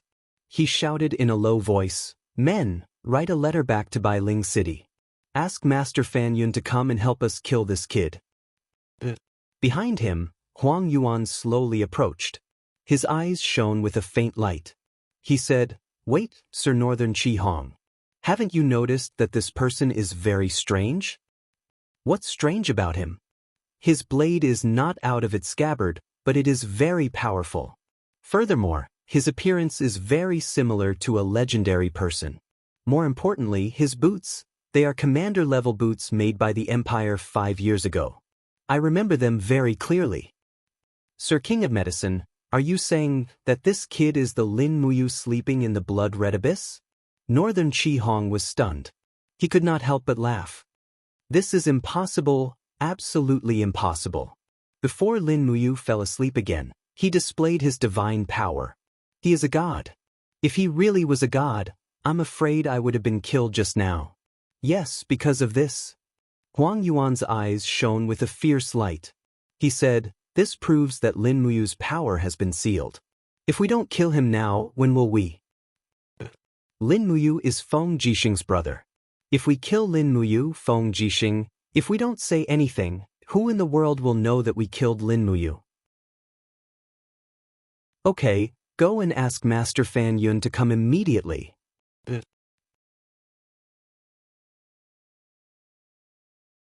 Chapter 626. Bang! Yu Shu's letter was slammed onto the table. In the master's manor of New Bailing City, the Northern Qi Eagle's face was full of anger. His eyes were full of murderous intent as he said, "I have waited for so many years. Lin Muyu, you have finally appeared." Beside him, the eldest Northern Qiyun said, "Father, since Lin Muyu has reappeared, then, and he has lost his power. Why don't we take advantage of this rare opportunity to get rid of him?" The Northern Qi Eagle said lightly, "If it was not for Lin Muyu's interference, your brother Northern Qi Huan would not have died so tragically in the White Leaves Forest. This enmity is irreconcilable and must be avenged. Venerable Fan Yun, this trip will depend on you." A martial artist who was about 40 years old with an arrogant face stood up and cupped his fists. "If it is really like what is written in Yu Yu's letter that Lin Muyu only has less than half of his cultivation left, this subordinate promises to bring back his head for Governor Darren. For years ago Lin Muyu turned into a god in the blood-red abyss and killed my master and dozens of my brothers. This blood feud will be avenged here." The Northern Qi Eagle nodded and said, "If the Venerable Sir really kills Lin Muyu, I am willing to recommend you as the Chief Staff Officer of Lingnan Province." "Thank you, Governor. Other than that, bring back Lin Muyu's stellar sword. Lin Muyu must have many treasures in his dimensional bag. The legendary Fushi's heavenly book may be among them. Once we find it, I will go with the Venerable Sir." All right. Not long after, under the protection of hundreds of cavalry, the Northern Qi Eagle and Fan Yun galloped out of Bailing City. The group looked serious and murderous. Crimson abyss, mountains and forests. It began to rain again. The rain pitter-pattered on the leaves. Lin Muyu held the unsheathed stellar sword as he sped along. Behind him, Li Mingye stumbled along. Immortal, wait for me. Immortal, wait for me. Lin Muyu suddenly turned around, his eyes revealing a cold glint. Don't follow me, I've said it before, since I can pick heavenly heartgrass in this forest, then there must be other heavenly heartgrass. I will go look for them myself. You don't need to send me off. There's a small path to the north that leads straight to the foot of the mountain. Take advantage of the fact that their people haven't caught up to us. Hurry up and leave. You're so weak. It would be a pity to die in this mountain. The girl hugged the heaven's heartgrass, tilted her head and looked at him, saying, Then if I leave and they come to seek revenge, they won't be able to find me, and the immortals will be in trouble. Lin Muyu was annoyed and said, Didn't you say that I'm an immortal? Immortals are omnipotent, so it doesn't matter if they find trouble with me. But, the girl furrowed her brows and said, But the immortal doesn't seem to be able to defeat those people just now. Otherwise, the immortal would have already defeated the bad guy. Lin Muyu wanted to say something but stopped, his heart full of regret. He could feel the vast divine power in his body, but this power didn't seem to belong to him. He couldn't use it, as if it was something he had forgotten. Clenching his fists, he gritted his teeth and stared at the little girl. Anyway, hurry up and leave. Isn't your grandfather still waiting for you to treat him? Go, it's too dangerous here, not to mention those powerful people. Even the wolves in the mountains can eat you. Look at you, skinny as a match. How much strength can your fists have? Hurry up and leave. Don't drag me down anymore. But the girl's eyes were already brimming with tears. She said, But grandfather said that immortals are omnipotent. They are all good people who save the common people and help the weak. Immortals can't just abandon me like this. Lin Muyu suddenly jumped in front of the girl, looking at her fiercely, his face full of annoyance. Power enshrouded his fists, stirring up the fallen leaves, but he still couldn't summon too much power. He said angrily, You see, this is all I can do. I can't beat them. I can't protect you. Hurry up and leave. Don't drag me down. But you are an immortal living in the mountains. The girl looked at him with great grievance. Sigh. Lin Muyu gritted his teeth. Don't follow me anymore. I'll go find the heavenly heart grass myself to refine medicine to save people. Don't die in the mountains. This knife is for you to protect yourself. Take the knife and leave. He raised his hand and pulled out a small demonic noise knife from his waist. At this time, Lin Muyu naturally didn't know that the demonic noise knife was a treasure. He directly threw the sharp knife into the rocks, piercing a few centimeters in. Li Mingye's pair of beautiful eyes were full of joy. It's a treasure bestowed by the immortal. She used all her strength to pull out the knife, smiling as she said, Immortal, do you know how to refine medicine? Immortal, teach me how to refine medicine, okay? However, when Li Mingye pulled out the knife and turned to look again, she only saw the figure of Lin Muyu leaping into the forest. The girl couldn't help but be disappointed. Holding the little demonic noise knife, she said, Immortal, you still haven't taught me how to refine medicine. I want to learn how to refine medicine to cure my mother's illness. Immortal, where have you been? At dusk, the rain stopped, and the sound of horse hooves could be heard in the forest. Northern Chi Hong raised his sword and rode forward. Master Fan Yun, you've come. Where is he? Northern Chi Eagle said coldly. It's right in this forest. Northern Chi Hong smiled slightly. My black feather is following him. In that direction, we can go there and capture him. There's no need to capture him, just kill him, Northern Chi Eagle lightly said. Lin Muyu is a sleeping dragon. If you can kill him in his sleep, then don't go looking for trouble. Someone, prepare the heavenly book embryo. If Fan Yun the Venerable is no match for Lin Muyu, use the heavenly book to keep him in check. First use the wind element lower level heavenly book, then use the earth element middle level heavenly book, and kill him in one move. Sir. A group of guards all pulled out their sharp blades, and a faint divine light floated on all of their blades. A number of them were of the heavenly book grade. In the blink of an eye, for years had passed.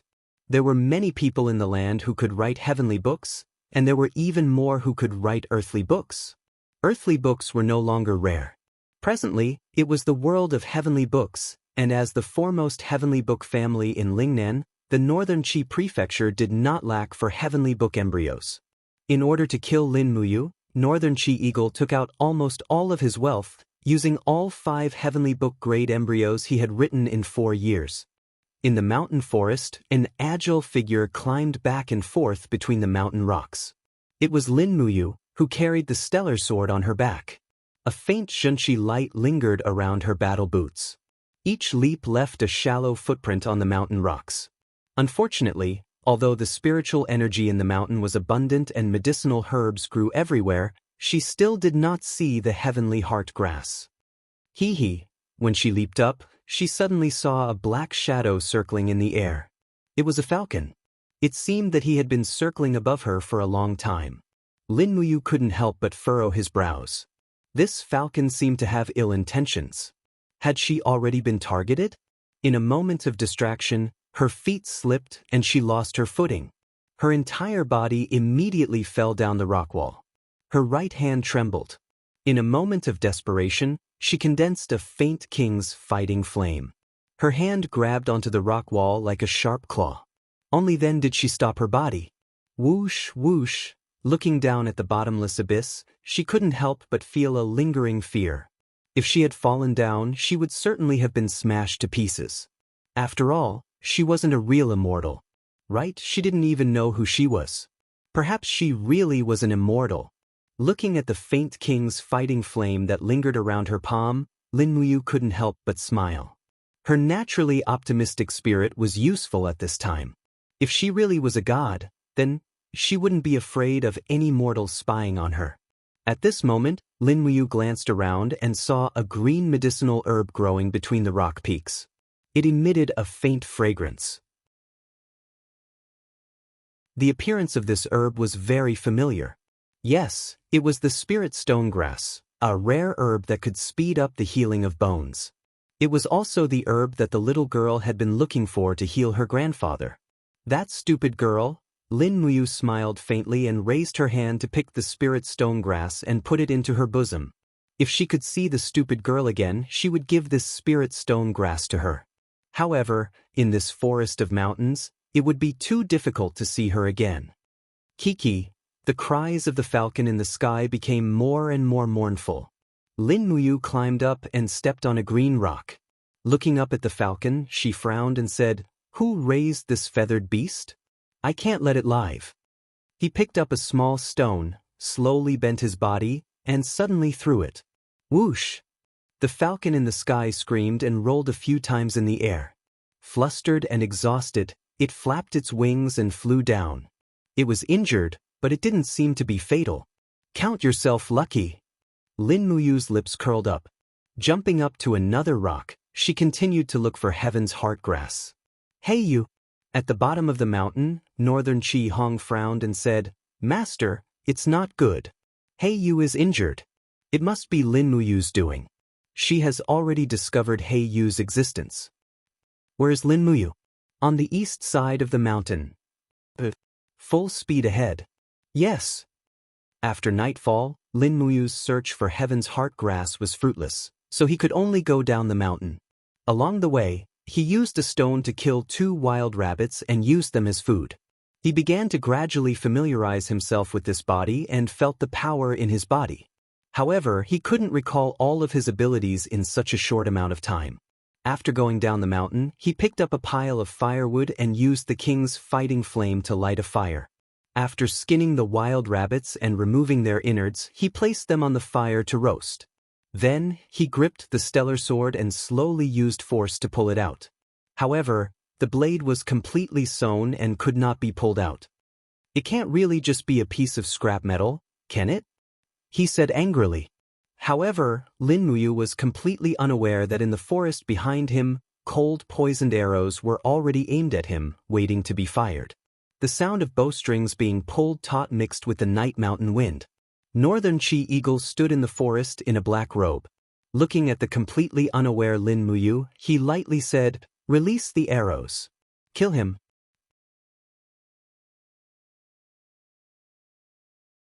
Chapter 627. Swoosh, swoosh, swoosh. The arrows rained down on Lin Muyu, catching her completely off guard. Her battle chi converged behind her, forming a suit of battle armor that deflected the arrows one by one. Clanging sounds rang out in the air. Oh no, he has battle armor. Northern Chi Eagle's intestines were green with regret. If he had known earlier, he would have ordered his attendants to use white drill arrows. Draw your swords, go. A group of guards threw away their bows and arrows, pulled out their swords, and charged forward. These were all attendants skilled in close combat, and they were also the strongest guards that Northern Chi Eagle had raised for many years. Lin Muyu stood up. Holding the stellar sword that could not be unsheathed, she looked coldly at the crowd and said, "Just who are you people? Why do you keep finding trouble with me?" A guard laughed sinisterly. "We are people who want your worthless life." The sword light flew. There were a few Heaven Realm warriors in this group. Lin Muyu almost instinctively swung her sword to block.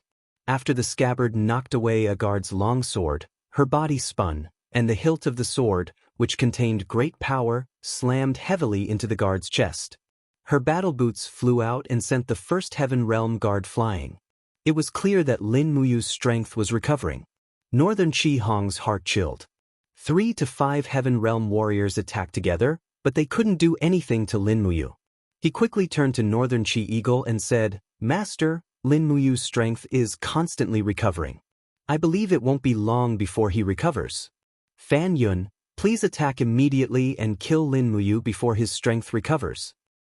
"Okay, that's what I was thinking." Fan Yun's gaze turned cold.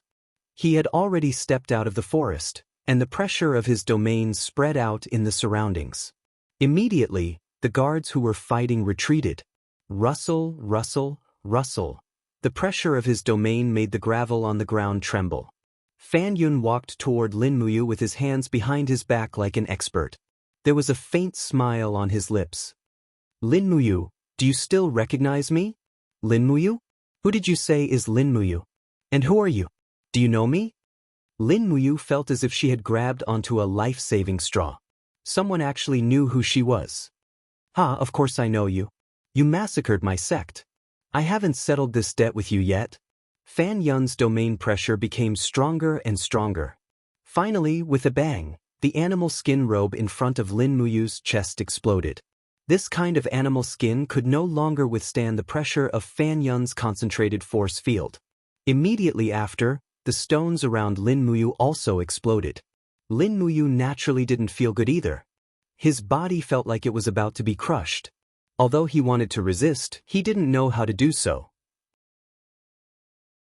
He had already forgotten how to condense pressure to resist a strong enemy's force field. After spitting out a mouthful of blood, Lin Muyu suddenly knelt down on one knee. However, she silently pulled out a small demonic noise blade from her waist and pressed it firmly into the grass. Fan Yun stepped forward, his face full of arrogance. He raised his right foot and stepped on the back of Lin Muyu's head. His laughter became even more arrogant. God, this is a god. Is this the god Lin Muyu revered by the empire as a god? You are so weak. I only need to use a little bit of strength to crush you into mincemeat. Poor thing. But at this moment, Lin Muyu suddenly raised her hand and struck. The demonic noise blade slashed across Fan Yun's leg. Blood flowed. Fan Yun was caught off guard. His leg twitched in pain. Lin Muyu didn't say anything. Her left fist trembled. The king's fighting flame raged. She suddenly punched Fan Yun's chest and shouted, "Get out of my way!" Bang! Under the heavy blow, Fan Yun flew back like a cannonball. He only stopped after smashing through a few large trees. Northern Chi Eagle, Northern Chi Ju, and the others were dumbfounded. "Heavenly Book? Use the Heavenly Book." Northern Chi Eagle roared, "Heavenly Book of the Law of Wind." "Yes, Father." Northern Chi Ju raised his long sword. Divine runes appeared on the blade. In the sky, a divine power pierced through the clouds and descended. Immediately, the surrounding air seemed to condense. In the next moment, a storm raged around them. The wind blades were like knives, scraping against Lin Muyu's body. Wah! Lin Muyu let out a muffled groan. She knelt on the ground. The ground around her was cut open. Her battle armor was desperately gathering power to save her master's life. 10 seconds later, Lin Muyu was riddled with wounds. Her entire body was covered in wounds caused by the heavenly book of the law of wind. The small valley she was in was a complete mess. The grass had been plucked clean, and the ground looked like it had been cut by a knife. Heavenly book of the law of fire. Northern Chi Eagle shouted. One of the guards raised his arm. Divine runes revolved, and the power of heaven and earth was activated. Immediately, a rain of fire fell from the sky and began to burn the pitiful Lin Muyu. The scorching heat was enough to kill. Lin Muyu hugged his head and rolled around on the ground like a wild beast. He didn't know how to resist the power of the heavenly book. He couldn't think of anything. The Forgotten Realm was like a curse that imprisoned his cultivation. After the flames raged, Lin Muyu fell miserably in the sea of fire. Northern Chi Eagle laughed coldly. He's done for. Someone, give me another heavenly book of the law of earth. A pillar of indigo light rose up into the heavens, and the earth tremored violently as a series of rock spikes erupted from the ground like the gaping maw of a gargantuan beast. Countless rock spikes struck Lin Muyu's body, and he was bleeding profusely as his suit of battle armor crumbled one after another. He was completely unable to withstand this fearsome power. All right, he's about to die. Northern Chi Eagle said indifferently, follow me. When the power of the heavenly book disappeared, the rock spikes turned to stone powder. Lin Muyu collapsed in the stone powder.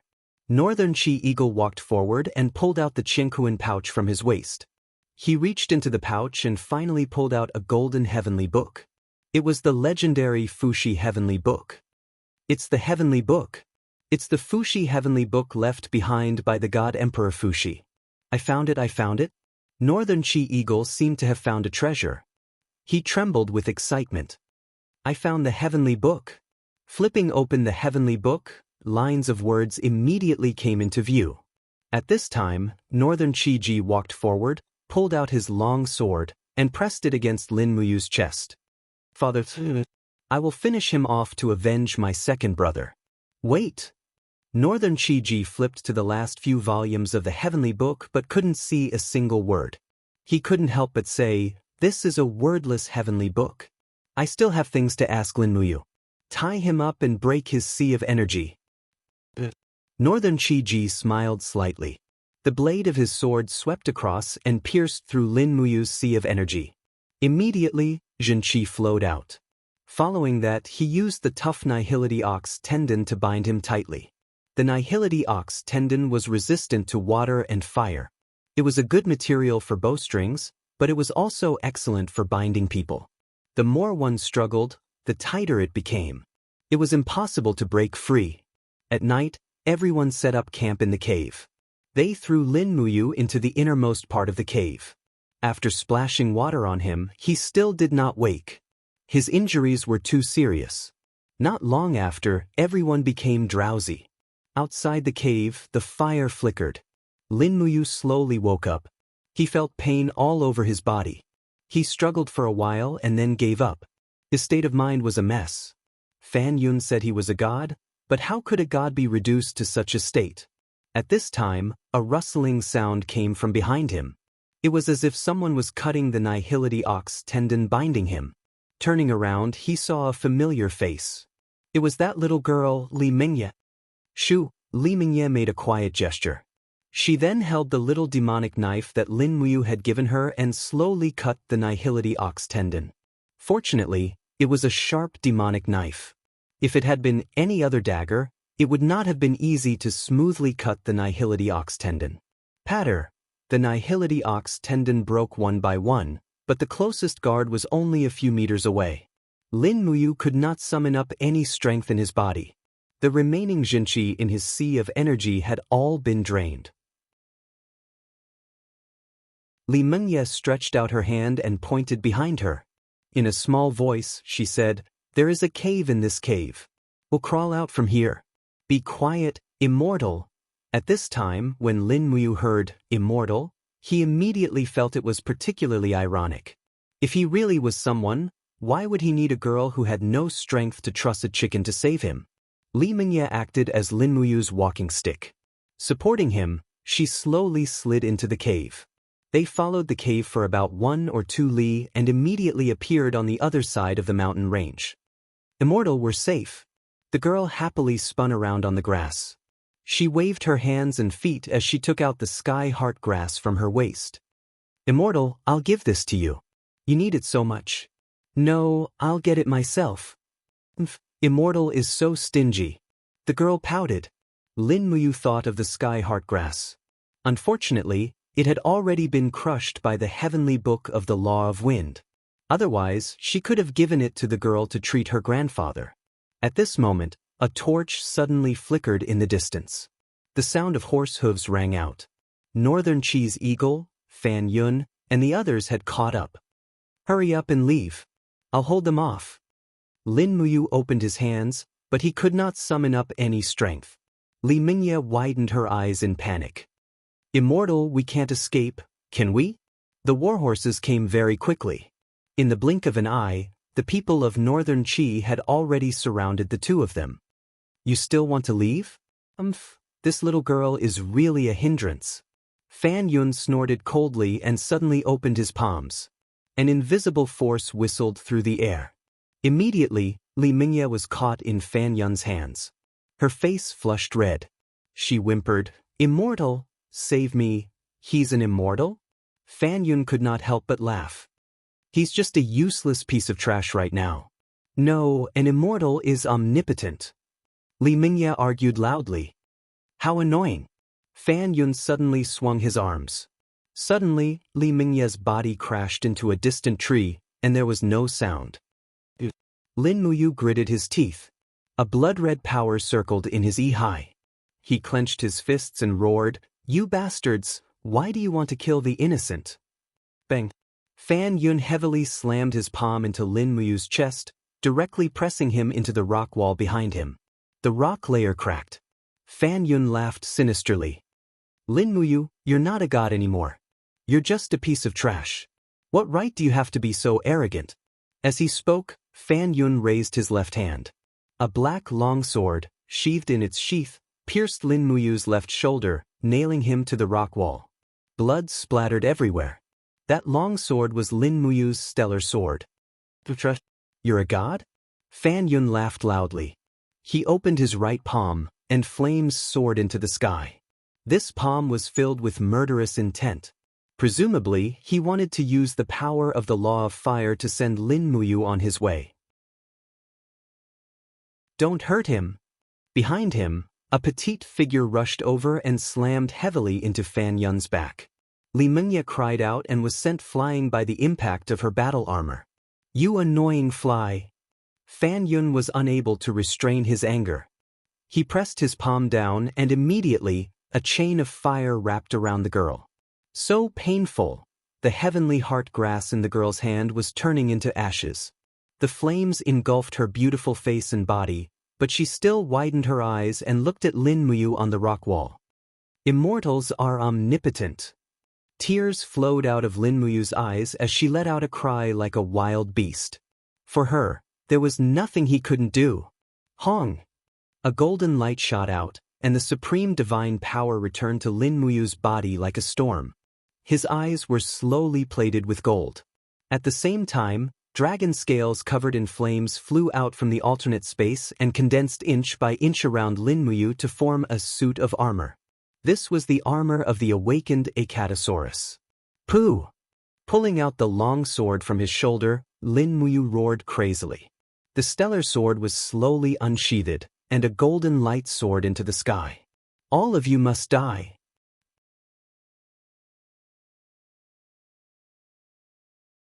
Chapter 628. Heavenly Realm, Pond of Illusion. In the image in the pond, a soul shadow slowly flew up from Li Mingye's body.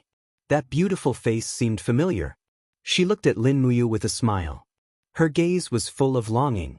Her body was involuntarily sucked into the sky. Ziyao's nose turned sour as she watched. Tears trickled down her cheeks as she said, If Ayu knew that she was Qin Yin's reincarnation, how regretful would he be? the seven luminaries' demon emperor's expression was solemn. He said lightly, "You doesn't know that she is Qin Yin. Qin Yin also doesn't know that he is you. Everything is destined by fate. Qin Yin died as a god and has now escaped into the 6 paths of reincarnation. The human path, the animal path, the Azura path, the ghost path, the purgatory path, and the heavenly path are all human paths."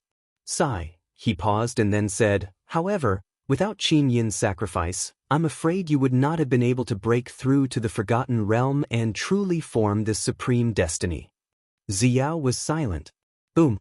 An enormous dragon crystal with a radius of dozens of meters fell from the sky and crushed a group of Northern Qi cavalry.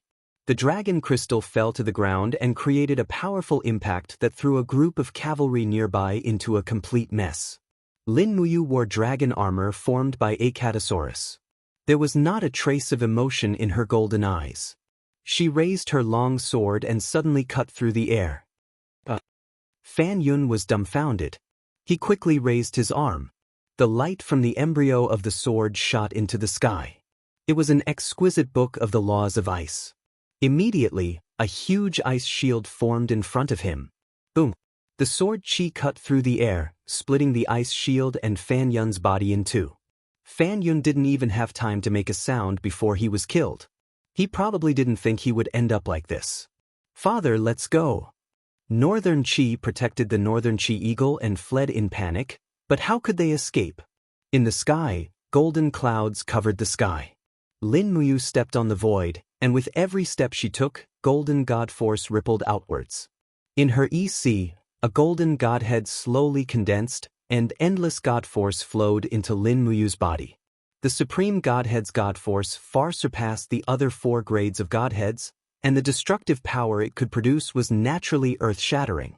Suddenly, Lin Muyu raised her left hand, and it was as if all the stars in the sky were grasped in her hand. A purplish-red blazing sun appeared in her palm.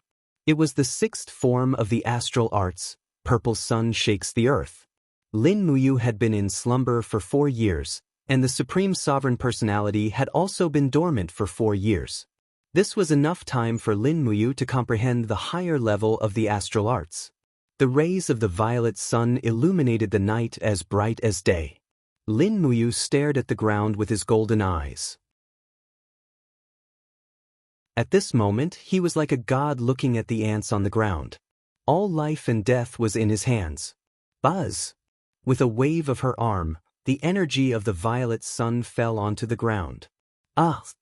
The light came closer and closer. When the Northern Qi Eagle, Northern Qi Ji, and Northern Qi Hong turned around, their faces were pale. This was God's punishment for the human world. There was no way to avoid it. Boom! A semicircular explosion spread out on the ground. The energy of the purple sun shakes the earth spread out with a destructive force. The Northern Qi Eagle, Northern Qi Ji, and the others were instantly turned into ashes.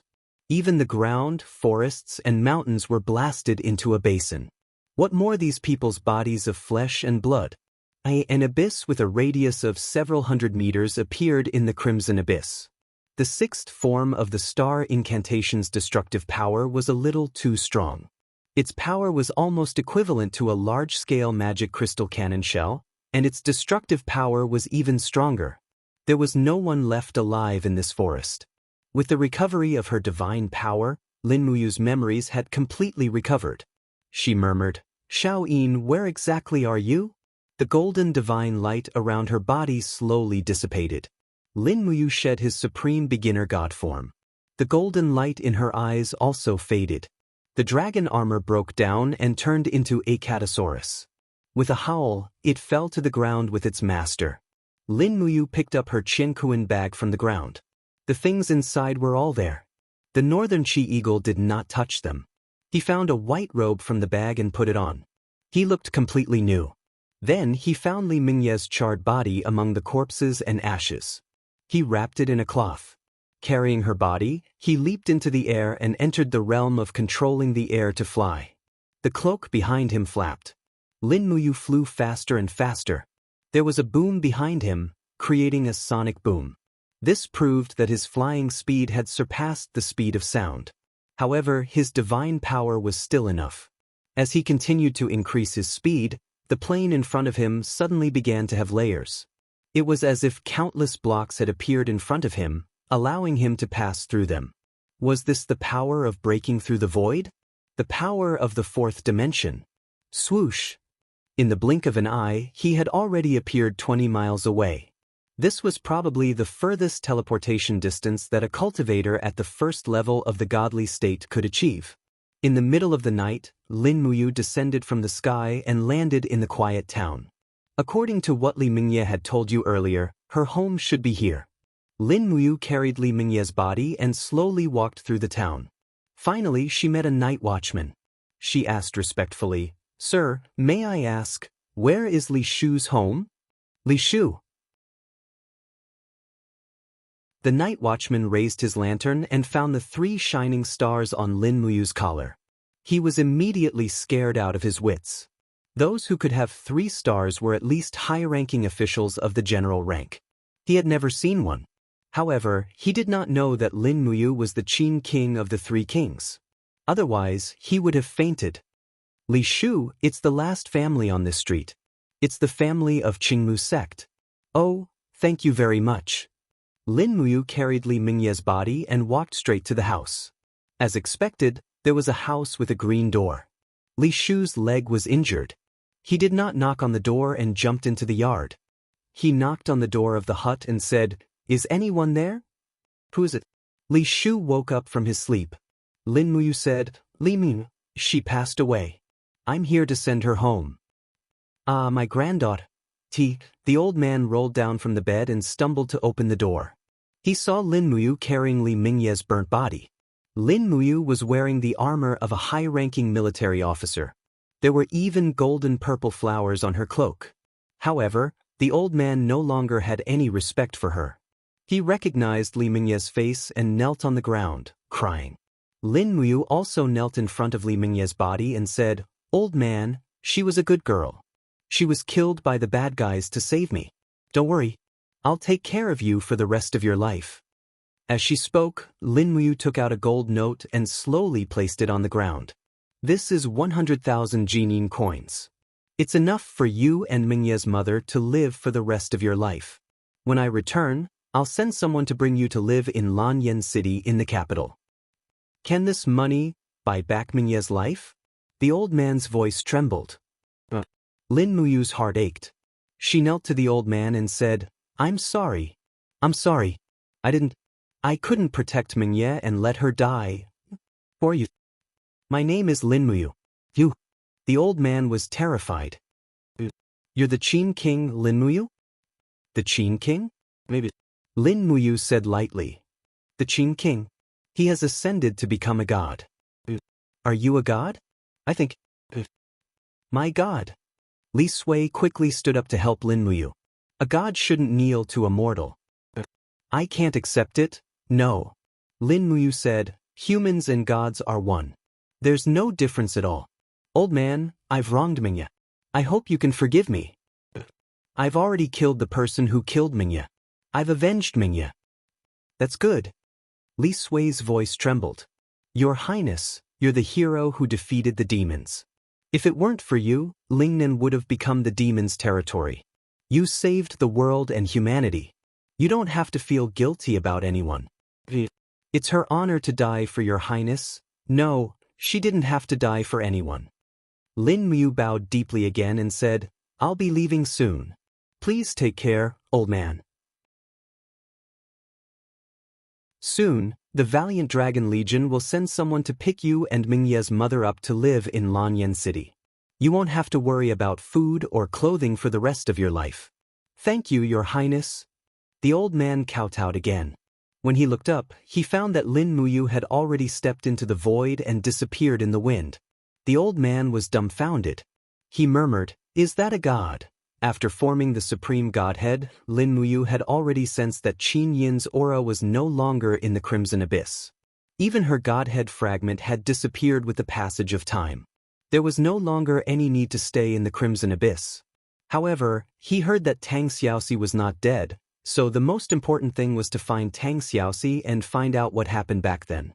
Moreover, Tang Xiaoxi's fate was unknown, and that worried Lin Muyu. He still believed that Tang Xiaoxi would not betray Qin Yin, just like how Qin Yin believed the same. There had to be a reason for everything. After finding out from the countryside that Feng Jixing was guarding Lingnan's Sunset City, Lin Muyu flew through the night towards Sunset City. Although flying consumed a lot of divine energy, it was much faster than riding a warhorse. She flew for 2,000 miles in one night, and by daybreak, she was already in the sky above Sunset City. Swoosh! He landed in the city. Sunset City was still the same as before.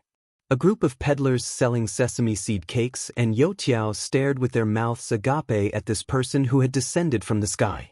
Everyone knew that even Saint Realm experts were unable to fly.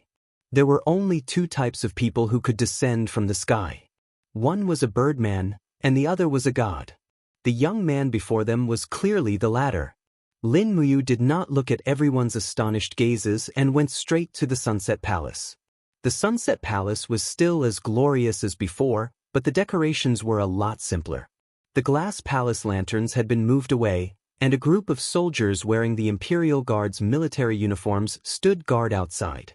When they saw Lin Muyu, they could not recognize her, but they recognized the military uniform. "Sir, may I know who you are?" Lin Muyu pays her respects to Prince Exin, Feng Jixing. "Huh!" The group of soldiers' jaws almost dropped to the ground. "Lin Muyu. Qin Wang. Qin Wang."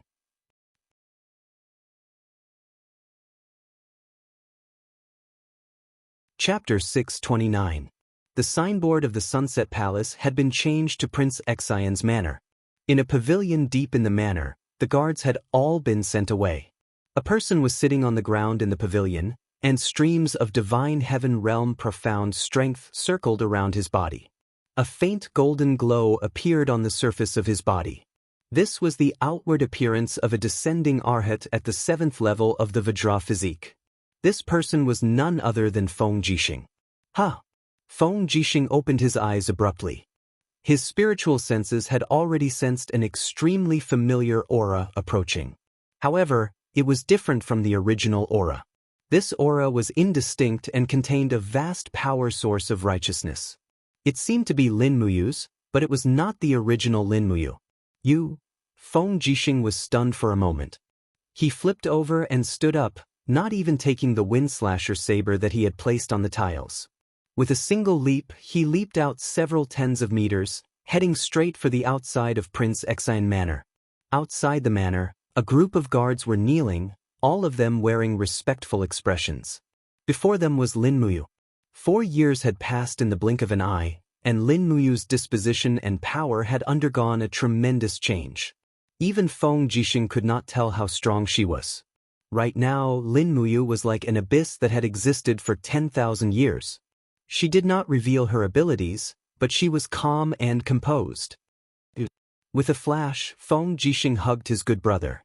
He was extremely agitated. "I thought that you had already died in the Crimson Abyss." Lin Muyu smiled and said, "How could that be?"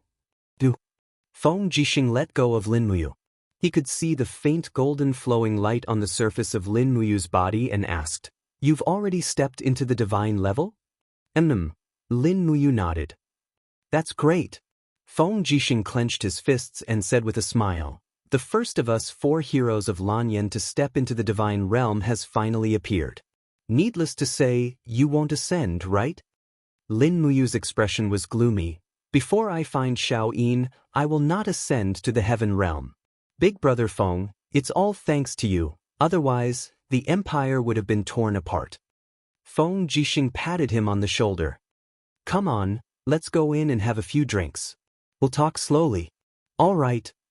Under Feng Jixing's orders, the maids of the Wang residence quickly placed a table full of delicacies on the stone table in the courtyard. Fine wine was served and the sounds of horse hooves could be heard from outside the residence. Zhang Wei, Luo Yu, Chen Xiaoli and the rest had all heard the news and came over. "Greetings, Emperor Qin." "Greetings, Your Highness Prince Exit." The few generals bowed respectfully. "No need for formalities," Lin Muyu said. Zhang Wei looked at Lin Muyu's calm demeanor and could not help but smile. he said, "It seems that Emperor Qin has already proven his Tao and become a deity, right?" Lin Muyu thought of Li Mingye who had died for her and said, "It's just that my Tao is full of sacrifice and guilt." Feng Jixing said, "Let's not talk about those unhappy things. Since everyone is here, let's have a drink together." All right. Everyone gathered around the table. After a round of drinks, they started to talk business. Lin Muyu asked, "I've been sleeping in the Crimson Abyss all these years to collect Her Highness Yin's divine power shards. I know very little about the Empire. How is it now?" Luo Yu cupped his fists and said, "Her Highness Yin's whereabouts are unknown, so, after we defeated the demon race, we decided on a national policy of 3 kings ruling the world. Commander Yu, you will be Emperor Qin, General Feng will be Prince Xan, and Commander Qin Yan will be Prince Zhong. In addition, we also conferred 4 dukes, namely Duke of the North Luo Xan, Duke of the South Xiangyu, Duke of Wei Wei Chou, and Duke of Zhong Zheng Yifan. In addition, there are 5 marquises, namely Su Jian Tao, Beili Tsang, Tang Zhen, Yao Yuan, and Su Yu. The 3 kings rule the world, but Emperor Qin has been sleeping for 4 years. During these 4 years, Prince Xian and Prince Zhong have been ruling the north and south. Everyone is waiting for Her Highness Yin to return and rule the world." Hearing Luo Yu's last sentence, Lin Muyu could not help but be moved and said, "Yes, I am also waiting for the day Xiao Yin returns to my side." Feng Jixing looked at him deeply and said, "If Her Highness Yin knew that you have such deep feelings for her, she would definitely be very gratified, right? It's just that, it is said that Her Highness Yin has already passed away. She has the Overgod's godhood and has fallen. I am afraid that it will not be easy for her to reincarnate and find her past memories." "I will not give up," Lin Muyu murmured. "I will definitely bring Xiao Yin back to my side." "What are your plans next?" Feng Jixing smiled and said, Yen is guarding Lanyan City.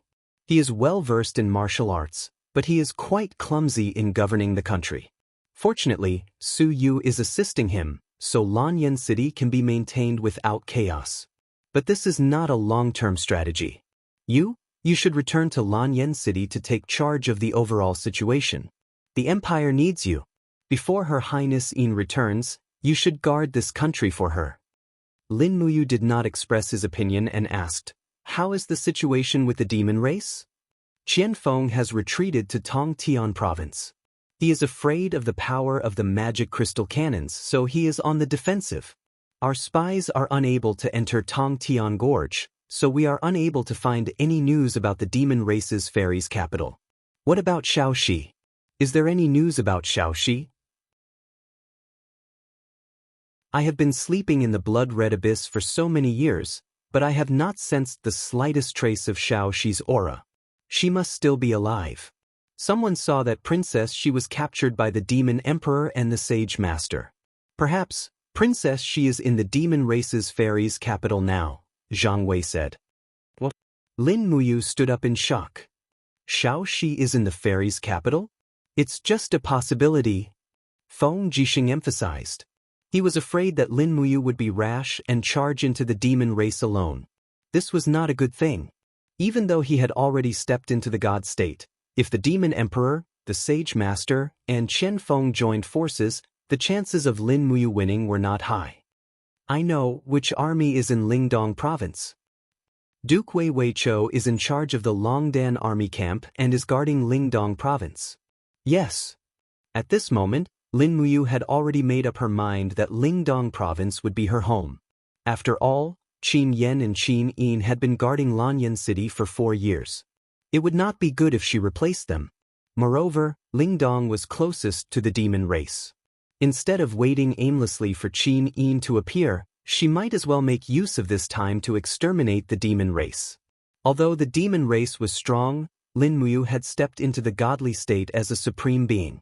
She exuded a natural domineering aura, as if the entire world was within her reach. "Let me go back to Lanyan City with you first?" Feng Jixing said, "Many people want to see you. Yao, Yen, Su Yu, Great Deacon Guyang, and the others have all been worried about you for 4 years. You should go back to Lanyan City first and announce to the world that the Qin Queen, Lin Muyu, has returned. This will also make the people's hearts lean towards you, right? Lin Muyu was not in a hurry. She nodded and said, "We will set off after this drink. Help me find a fast horse." "No need. I have kept your mount, treading snow, with me. Now that she is fully grown, she is very fast and can be said to be the best horse in the world. I will bring her to you later." "Really? That's great." To Lin Muyu, treading snow was very special. Treading snow was born from Tang Xiaoxi's mount, Snow Pear, and it was given to her by Qin Yin. It was very meaningful. Qin Yin disappeared in the sky above the crimson abyss and did not leave anything for her. Treading snow was one of them. After eating and drinking, Feng Jixing arranged 1,000 light cavalrymen to escort him and Lin Muyu to Lingbei province. In fact, these guards were unnecessary. After all, between Feng Jixing and Lin Muyu, one was in the Saint Heaven realm and the other was in the first heaven of the God state. In the whole continent, only they could bully others. Who would dare to bully them? Zhang Wei, Luo Yu, and the others were left to guard Lingnan. In addition, Lin Muyu ordered Zhang Wei to personally lead hundreds of cavalrymen to Bailing City to pick up Li Mingye's grandfather and mother. They would settle down in Lanyan City and make good arrangements. This was what he owed Li Mingye. Even though he could not make up for it, at least he could feel at ease. In the blood-red abyss, a wisp of soul slowly floated in the air. It was Li Mingye's soul. The little girl's body gradually grew and matured, turning into Qin Yin's appearance. Her memories returned to her Yi like a clear spring. Looking at the lush forest, Qin Yin suddenly let out a painful cry. She already knew that the immortal, not long ago, was Lin Muyu. Her heart was filled with unwillingness. It would be good if she could call him, but unfortunately, she could not do it. Fate played tricks on people. Bang! A blood-red door suddenly opened in the air. Two ferocious-looking gods rushed out. One was holding a pipa, and the other was holding a spear. They shouted, "Qin Yin, the time for reincarnation has come. What are you still waiting for?" Qin Yin looked at them with her eyes wide open. She was very scared. "For you. The two of us are the people who will escort you to reincarnation. I am Qin Ming, and he is Yu Wu.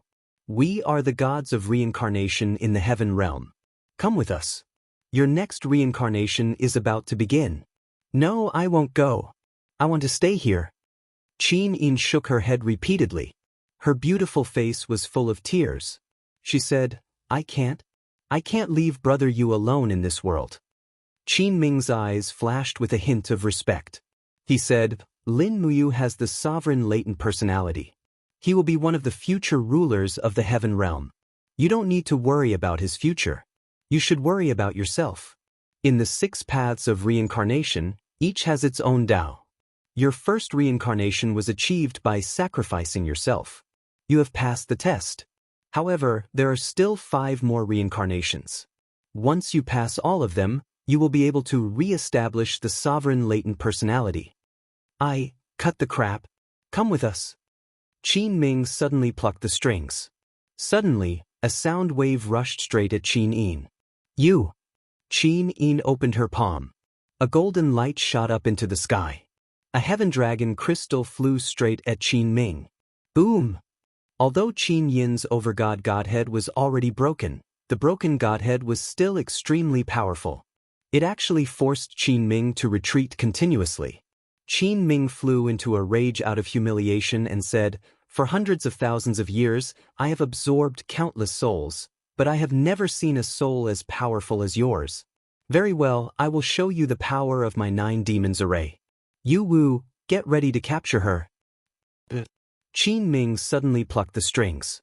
Suddenly, the sound wave spread out in all directions.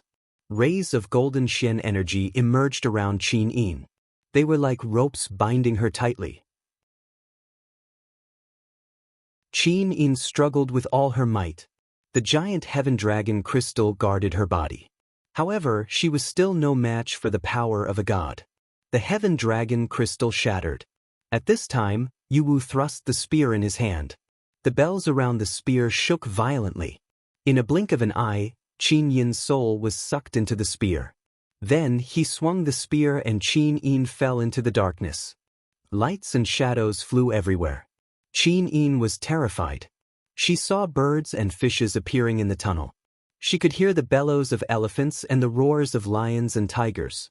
One of the 6 paths, the animal path.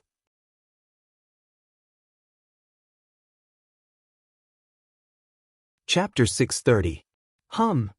Her body turned into a beam of light and passed through countless stars like a meteor. Qin Yin could no longer see anything clearly. She could only hear the roars of beasts, the sound of fish swimming in the water, and the sound of eagles flapping their wings.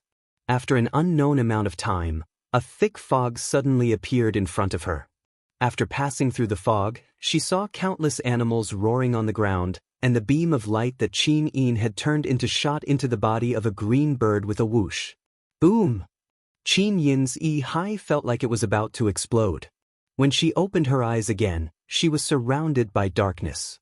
She tried to use her palms to touch the space in front of her, but it seemed that she had lost her palms. What replaced them was a pair of tender wings. Her sharp beak involuntarily pecked at the hard shell in front of her. With a snap, a beam of light shone in. At this moment, she understood that she had already reincarnated into a bird. Coo, coo, outside the eggshell, a huge bird was right in front of her, looking at her with loving eyes. It was a cyan swan, a bird that was good at fighting in the air. An adult cyan swan could even kill a goshawk that was larger than itself. In the sky, apart from dragons, cyan swans were the overlords of birds. At this moment, a hissing sound came from not far away. It was a giant python with spots all over its body. It was a flower iron python, a highly poisonous python and one of the overlords of the jungle. Kiki, Mother Green Swan screamed loudly, slapping hard with her wings and pecking hard at the flower iron python with her beak. However, the scales of the flower iron python were very thick, and it was a flower iron python that was more than 3,400 years old. It had become one of the spirit beasts, and Mother Green Swan had no cultivation at all. Obviously, she was no match for it. Hiss! The flower iron python abruptly bit Qing Hu's mother's leg and dragged her with its body. Qing Hu's mother screamed in agony, and her eyes were filled with love and pity when she looked at Qing Hu before she died. Qin Yin whimpered. The last memory and consciousness disappeared with the death of Mother Green Swan. At this moment, she forgot who she was again. All she knew was that she was a bird. Hiss! The flower iron python swallowed Mother Green Swan in a few bites, then slithered its huge body closer. The little cyan swan struggled out of the eggshell, but there was nothing it could do. It could only look at the giant creature in horror. Arrows whistled through the air, piercing through the flower iron python's head. The big guy let out a muffled groan and slid down the tree, landing in front of a group of people. These people were all wearing military uniforms. Their uniforms were covered with armor, and their collars were adorned with shining golden stars. One of them got off his horse and kicked the flower iron python's body. He said with a smile, "Duke Wei's archery skills are truly one of the best in the world. To think that this 3,000-year-old spirit beast couldn't even withstand a single shot from you." Ha! The one riding on the warhorse was none other than Wei Chou. He put away his demon-devouring bow and said, "I didn't think that there would be such a venomous python in the bitter cold of Lingdong province. When we return to camp, tell the people in the Spirit Fire Department to be careful not to be attacked by the python. This 3,000-year-old spirit beast python eats people." At this time, Citizen looked up at the tree branch and said, "Duke Wei, there seems to be a nestling on the tree." "Generalson, go and take it down." "Okay, then you have to treat me to a drink." "Bah, I asked you to take a bird's nest, and you want a free meal. I really look down on you." "Ha!" Citizen jumped onto the tree trunk, held the bird's nest, looked at the young green gourd, and said with a smile, "This is a newborn cyan swan. What should we do? Stew it tonight? It won't be enough." Sidu Shui couldn't help but laugh and said, "Brother, that's enough. Quickly take down the cyan swan. This cyan swan is a rare bird. It flies fast and is aggressive. As long as it is trained well, not only can it serve as a messenger bird to deliver letters, but it can also be a bird of prey to intercept and kill messenger birds. Why, sister, do you want to raise it? Sidu Sun jumped down and handed the bird's nest to Sidu Shui. Tsk, look how cute it is. Sidu Shui teased the little bird and said with a smile, Duke Wei, give this cyan swan to me. I want to raise it. Wei Cho waved his hand and said, General Shui, if you want to raise it, then raise it. Anyway, you have the final say. I can't stop you if you want to raise it. Anyway, since Commander Yu fell into a deep sleep in the bloody abyss, you and your sister have become lawless. Just don't raise a mammoth in the camp. Oh, look at what you said. Mammoths have a big appetite, we can't afford to feed them. Hell, let's go back. Today's hunt is over. It seems that there are no traces of the demon race within 50 miles of the steel wall. Qian Feng has decided to stay dormant. Well, that grandson, Humph, Wei Cho turned over and mounted the horse. He pulled the reins and turned back to look in the direction of the bloody abyss in the southwest. He couldn't help but sigh and said, I don't know when the Lord will wake up. If the Lord wakes up, we can launch a counterattack. Yeah, my star's secret art has been stagnant. No one can guide me. Although Wei Cho was already regarded as one of the famous generals in the world, he still didn't dare to underestimate the enemy and advance rashly. The 200,000 Longdan army camp equipped with excellent magic crystal cannons didn't dare to enter Tongtian province. The only reason was that he was afraid of the scheming Qian Feng and the demon emperor. In front of a real commander like Qian Feng, Wei Cho still lacked confidence. Otherwise, he would have attacked long ago. The weather in June was slightly sultry, but Lanyan City was increasingly prosperous. Carriages of rare minerals and cloth were being transported into the city. The Zine Flower Merchant Association's flag was hung on the carriages, making them very eye-catching. Jin Xiaotang personally led a group of guards to the city gates to welcome them. This batch of resources was too important to the Zine Flower Merchant Association. Lin Muyu had been in a deep sleep for 4 years, so there was no one to provide the Zine Flower Merchant Association with top-notch weapons, medicines, and weapon embryos. As a result, Jin Xiaotang had to take on everything by herself. Xiaoting didn't cultivate martial arts. After 4 years, she had turned from a little girl who had just grown up into a charming lady from a wealthy family. She wore a fiery red pomegranate dress and looked slender and elegant. She was like a beautiful scenery outside Lanyan City's southern gate. Just then, a group of cavalry galloped over from the main road in the south. The flag-bearer was holding a flag of Lingnan's Sunset City. They were the people from Lingnan. Jin Xiaotang frowned and said, Are there people from Lingnan again? I remember that His Highness Prince Exin had just left not long ago. A guard at the side said, Miss Xiaoing, Lingnan is half of the empire. It's normal for them to have close relations with Lingbei. But look, that person wearing a golden cloak seems to be a prince. It's General Feng who has come personally. Jin Xiaotang's eyes narrowed as she smiled and said, Then what are we waiting for? Let's go over and welcome him. If we serve His Highness Prince Exin well, the prices of Lingnan's rations and food will be reduced by at least 20%. All right, we'll head over right away. The Zine Flower Merchant Association was a business that belonged to Lin Muyu, and Feng Jixing was naturally familiar with Jin Xiaoting. When Jin Xiaotang went up to welcome them, Feng Jixing couldn't help but smile. Oh, it's Miss Xiaoting. This commoner pays her respects to His Highness Prince Exin.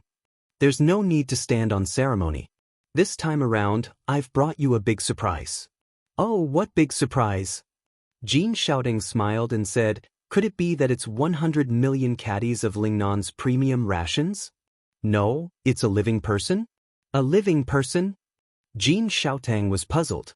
Just then, a person galloped over from the back of the group and asked, Big Brother Feng, why has the group stopped?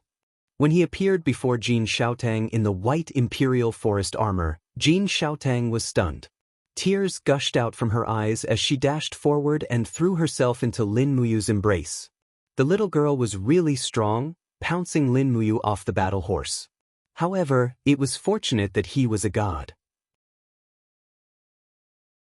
Streams of golden light appeared under his feet, allowing him to carry Jin Xiaotang and hover in midair. His cloak fluttered slowly, appearing extremely handsome. "Oh, which clan's young lady is this?"